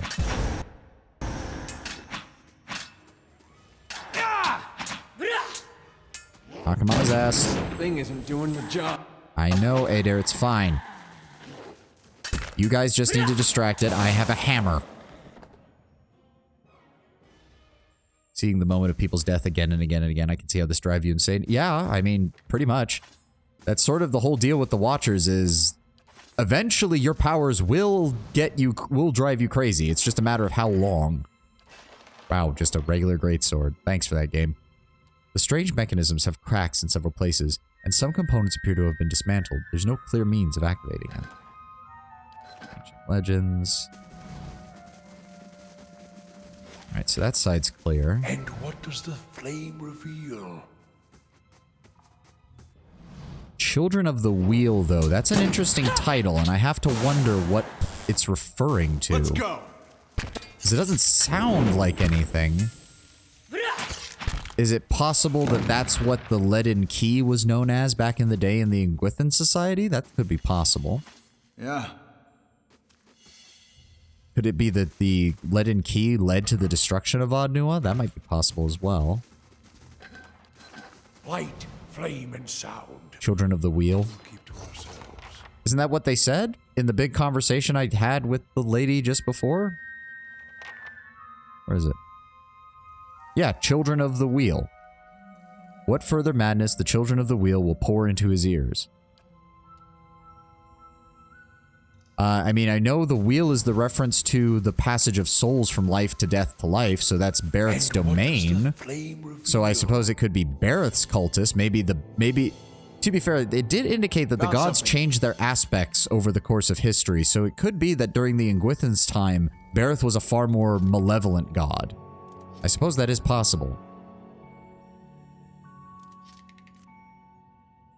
And truth be told, with the Ingwithans messing with so much soul energy, I can't imagine that Bareth was very appreciative of that. Light, flame, and sound. Oh, that's a lot of animats. Okay. Adir, hold them up there. That's a lot of fucking animats. We're just gonna go ahead and throw out a healing spell here. We're just gonna go ahead and... Yes? Where's it at? Mow it. I need you to do that there. Perfect. Perfect, perfect. Now give me bounding missiles on him. Lavaru, be on seat. Good. I'm ready. Come on. For the Republic. Let's go. Come on, break him down. I need Ow. something stronger. Come on, break him down. Break him down. Get the big one. Nope, go for the animats. Go for the animats. We need to take them down. Go ahead and paralyze him. Thank you. Come on, bring him down. Die! God, they have so much damage resistance. Let's go. There we go. That's it. Oh, for the love of... Let's go. There we go. Okay. Although if the fucking Adra beetles eat Adra, why are they working with the animants? The animants are made out of Adra, for God's sakes. You'd think that would be... Whatever. Okay, another spirit. Let's see what's... Laying low. Anything hidden in here? Doesn't look like it. Come on, help me here. The spirit holds his hands above the shattered machine, poised as if to pull on some unseen compartment. Brace there, and we will be rid of this one. Each word seems to resolve itself in your mind an instant after it's spoken, as you recall the Ingwithan tongue. It could also be their interpretation of the god. You saw how much of a raging asshole Redrick and he worshipped Bareth. Yeah, true. Symbiotic relationship? Oh, symbiotic. You're referring to the beetles. It took me a second. They're 10-1. Sorry. He waits a moment, evidently for someone to take a position. Go ahead, pull hard, now, there. He sags back, wiping his brow. These machines, to think how many souls have felt their touch, and how many of those willing, I wonder. What has happened here? Do not worry. With Ardnua slain, the rest have shown their true colors. Most have fled. A few scattered into the tunnels, the damned fools. Come on, they're already starting to seal the upper floors. We're gonna be the last ones out at this rate. Doiros means to work some spell upon the door. Use Ardnua's servants against him. The door? Oh, there must be 100 souls affixed to that damnable stone. A punishment, probably. Perhaps they'll be pleased, knowing that Ardnua goes wailing into the afterlife. What kind of spell? He cannot unmake the door, but he can change its purpose. The oath, you see. If Ardnua's servants are pledged to his defense, then we shall pledge ourselves to his destruction. The man gives you a fierce grin, turning away, and from one step to another he is faded, only to appear once more beside the machine. Well, he mentioned 100 souls, so it said 100 souls bound to the door.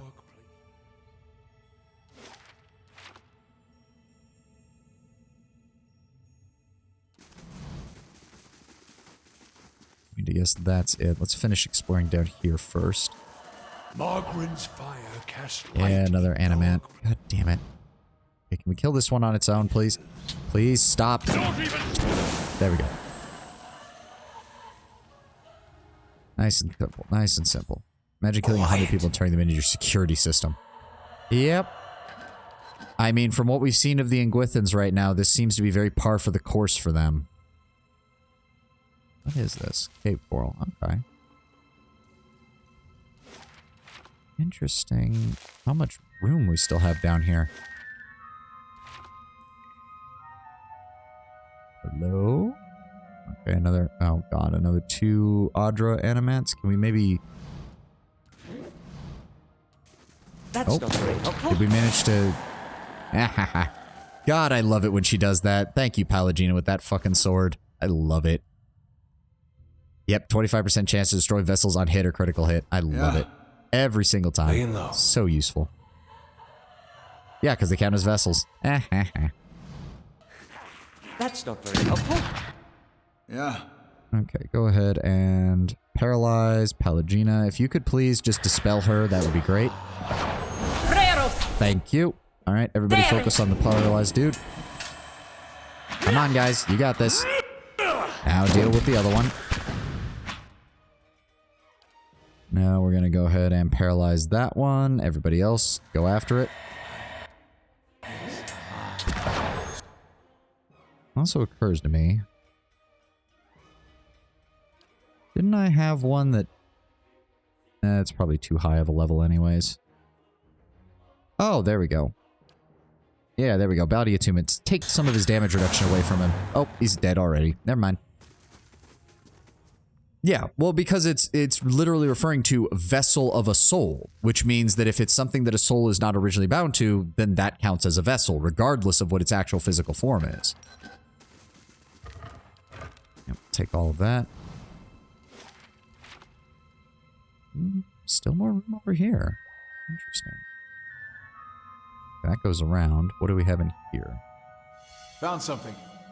Okay, hold on. Let's deal with this.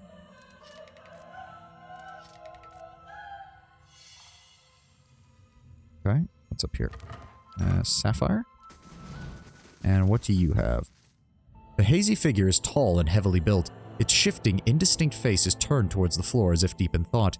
You hear a faint murmuring and the roiling cadence of prayer. From time to time, the spirit seems to sway in place. As you approach, the spirit raises its voice, and you recognize the familiar sounds of the Ingwithan tongue. And no more shall soul splinter upon the wheel.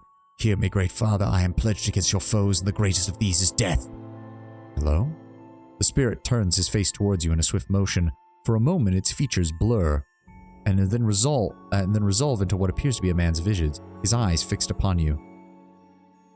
How do you feel about PoE's handling of its magic system with it being so explainable akin to science? I like it. I like those kind of systems.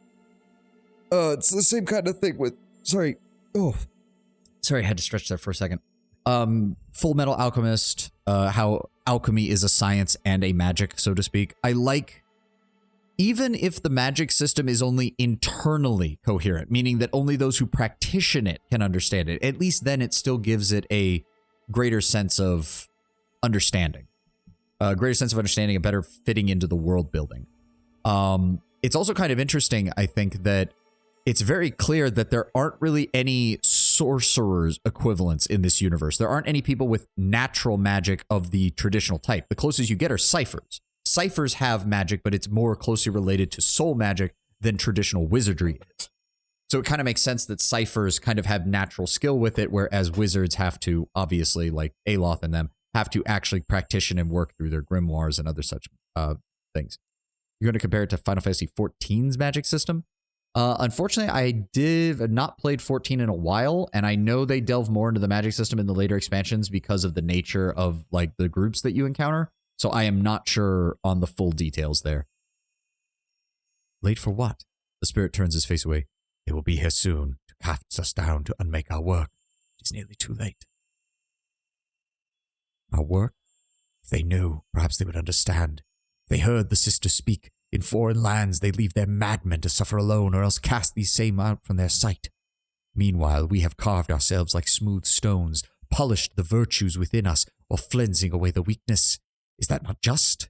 Is that not kinder than anything that came before? Polished the virtues. What is this with virtues? Because Kana's thing was mentioning how they talked about virtues. I knew that there was the difference between what the Ingwithans intended for the, the Tanvina Torah, the Kana's philosophical system that he follows, and what they actually meant. They're referring to fragments of the soul. By virtues and vices, they're referring to the pieces of the soul that they want to encourage versus the parts that they want to cast off. He shifts, standing straighter. Are you ready? He raises his hands, and you think you see the glint of metal, although a second glance reveals nothing. They have placed your crest upon the Animat, alongside my own. The Animats? You're going to sacrifice themselves. He shakes his head. Those of faith remain. We are children of the wheel. Death is not for us. The spirit's gaze slides away from you as you depart. Even as you move away, he reaches out an arm for someone else, smiling. Yep. Oh, what's that? Gleaming Adra Fragment.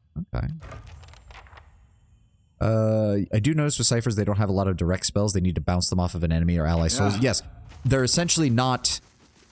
In a way, they're not even really casting spells. They're almost tricking their enemies' minds into doing things or forcing their enemies' souls into particular patterns. They're not affecting reality, they're affecting the underlying essence. And this means that they can do both very powerful things, but also things that wizards have ways of doing things that they can't, just as ciphers have ways of doing things that wizards can't. No. God damn, that's a lot of them. Yes. There we go. No. Out of scout. Out of scout. Drop out of scout. Why do you not drop out of scout when I tell you to? Just get out of scout and move. I'm ready. Longina, if you would please go ahead and hit her there. Aravius, go ahead and conjure up your lightning storm. Start working on this. Aloth, bouncing spell. Okay, well, I guess it didn't work. That's it. There we go. Let's go.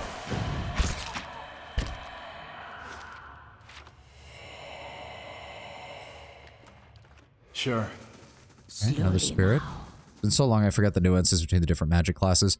I mean, it seems pretty straightforward. I mean, druids are drawing from nature magic, which seems to have a weird relationship with Galawain.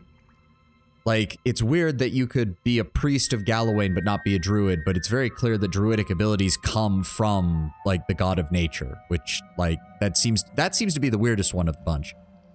Priests in general just draw upon the power of their god. Paladins seem to draw power from their convictions that actually allow them to manifest essentially a portion of their soul's will upon the world.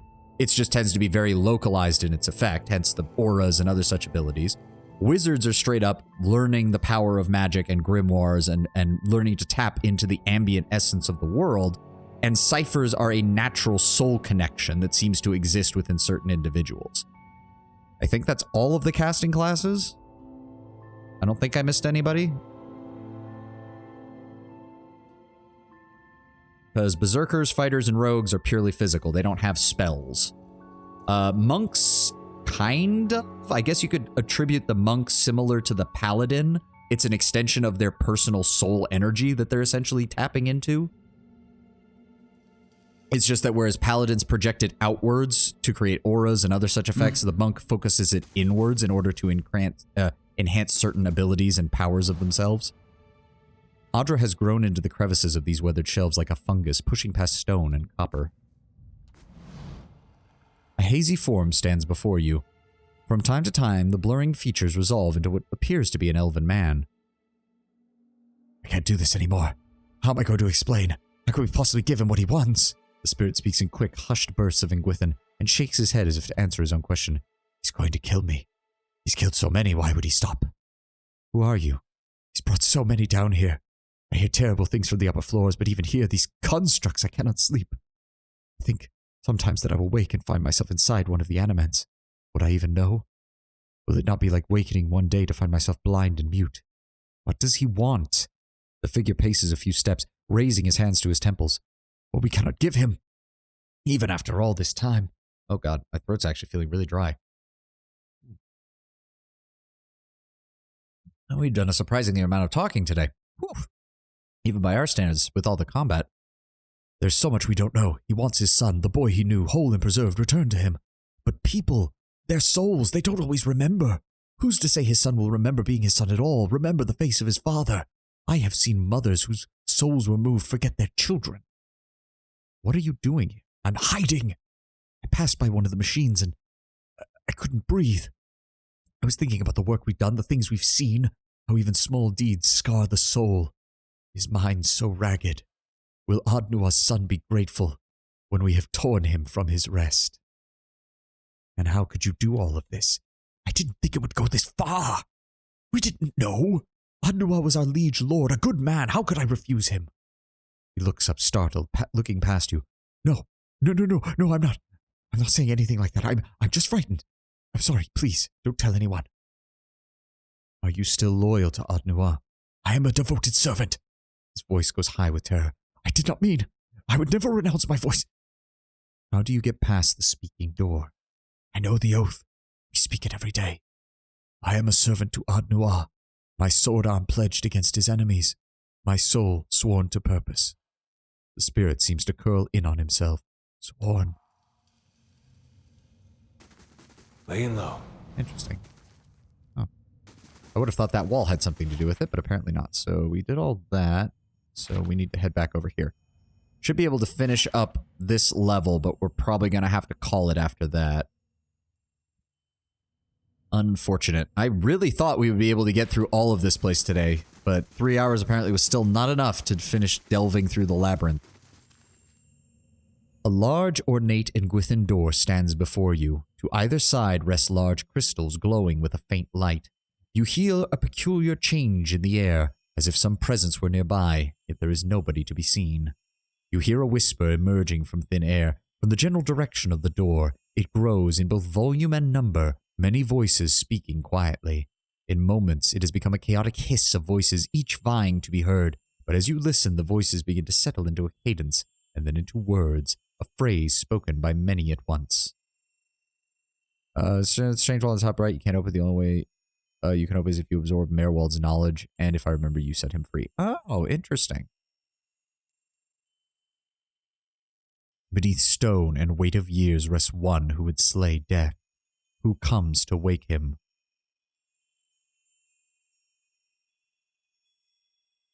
Ah, they did say that they switched it around, didn't they?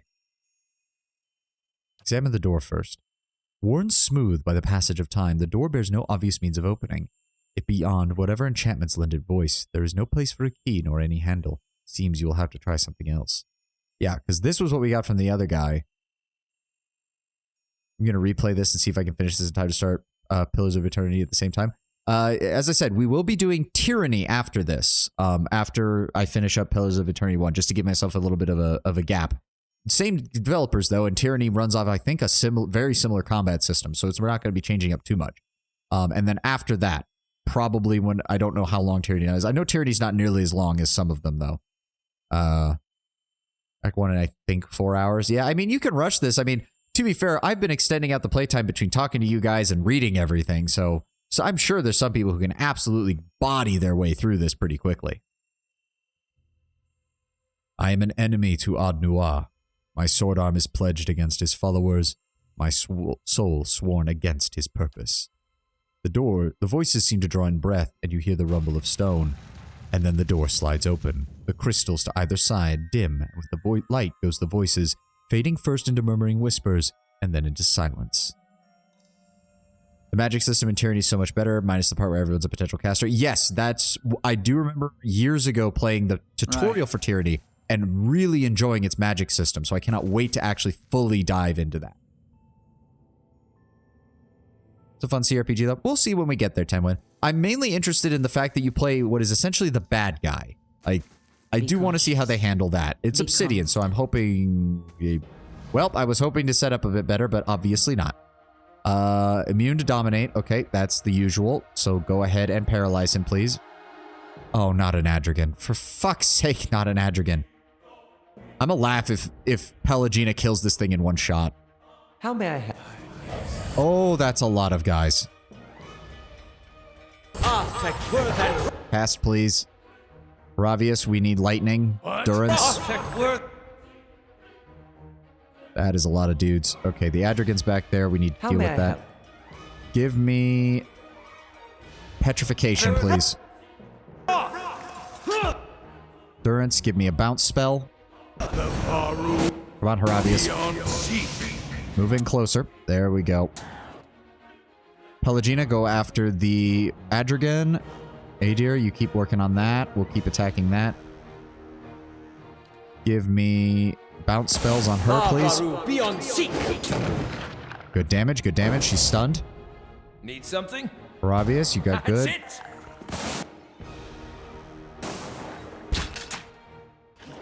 Pelagina, go after the adamants over there. Thank you. Very nice. How may I help? That's some additional damage. Go ahead of them. There we go. Beyond seek. Perfect. That's it. Compared to a dogmatic and rogue trader, tyranny is fairly tame. I mean, that's comparing it to the Imperium, Sint. I mean, that's not exactly. It's like comparing a Rottweiler to a goddamn like Chihuahua. Like, come on, man. Always take things into context. Always try to keep it in context. The Edge of Reason belonged to a barbarian for the Dreadfire Archipelago. I keep saying Dreadfire. It's Deadfire. Deadfire Archipelago, who loved the rush of battle. Each strike against his opponents renewed his strength, and each victory only whetted his hunger for further bloodshed. He killed his foes slowly, relishing the ebb and trickle of their life and drawing might from their terror. He grew bolder and more reckless, surrounding himself with enemies to feed upon their collective vulnerabilities. Eventually, he found himself overwhelmed by a mob of combatants, and not even his furious attacks were sufficient to sustain him. Yep, 20% of damage restored his endurance. I figured from that description. You play as an Imperialist, essentially. You aren't necessarily a bad guy, per se. You aren't an evil overlord. Yeah, it's the interesting thing. You're the middle manager to the evil overlord. Like, you're not even in charge. You're just being told to go do things. You are quite literally, I was just following orders. The guy.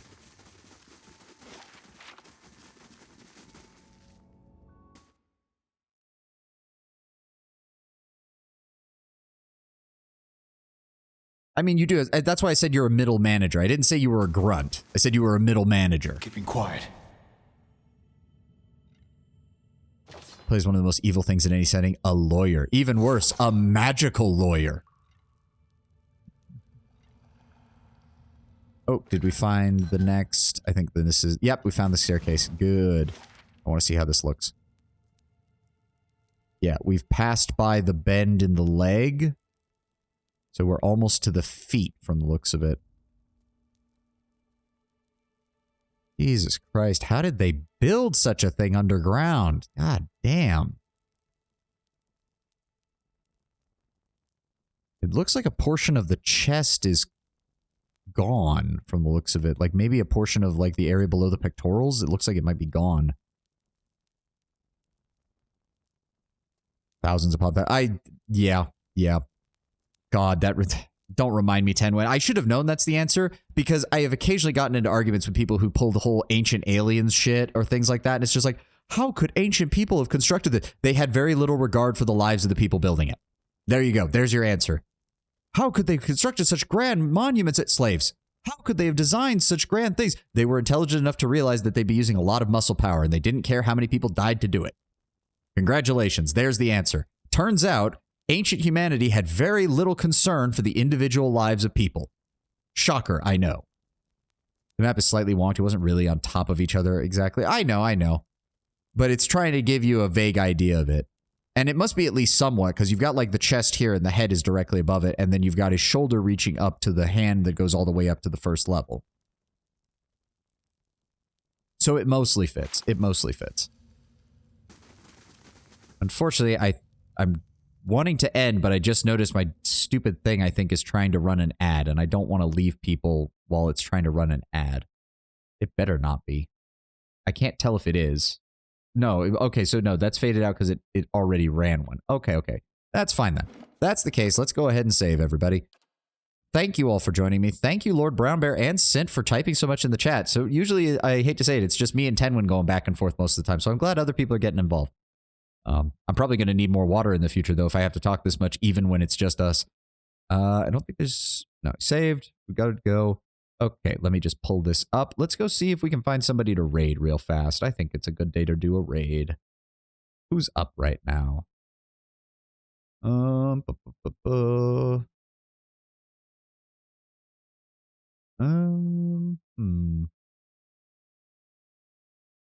I'm very nervous about raiding into people who don't speak English, because I'm seeing a Russian person who's playing through Pillars of Eternity, and it looks to be a French streamer is also going through Pillars of Eternity. I mean, I'm more just worried that somebody will say something stupid on my end or theirs, and I don't want to cause it. I do not want to cause an international incident. You haven't spoken about this game in years, so you're glad for it. As I said, I bought it years ago. I had a horrible time with it at first, and I just stopped playing it. And then when I started getting into streaming, I was putting together a list of games that I hadn't finished. And I was like, you know what? I want to do blind games so that there's more mystery and intrigue to everything that's going on. So I decided to go with because you rushed it. That is true. That is true. Yeah, let me get my Durance persona. Please, no. Do not Durance into someone else's chat. I don't know. It feels weird. Like, raiding to me already feels weird. I know it's supposed to be something to help encourage just, people to hang out and whatnot. And I get it. I do. I like passing people on to other viewers, and I like when people raid into me. It just feels weird if I do it into somebody who doesn't speak English. Because then it's just like, hi, hello, can we even communicate? What's going on? I don't know. I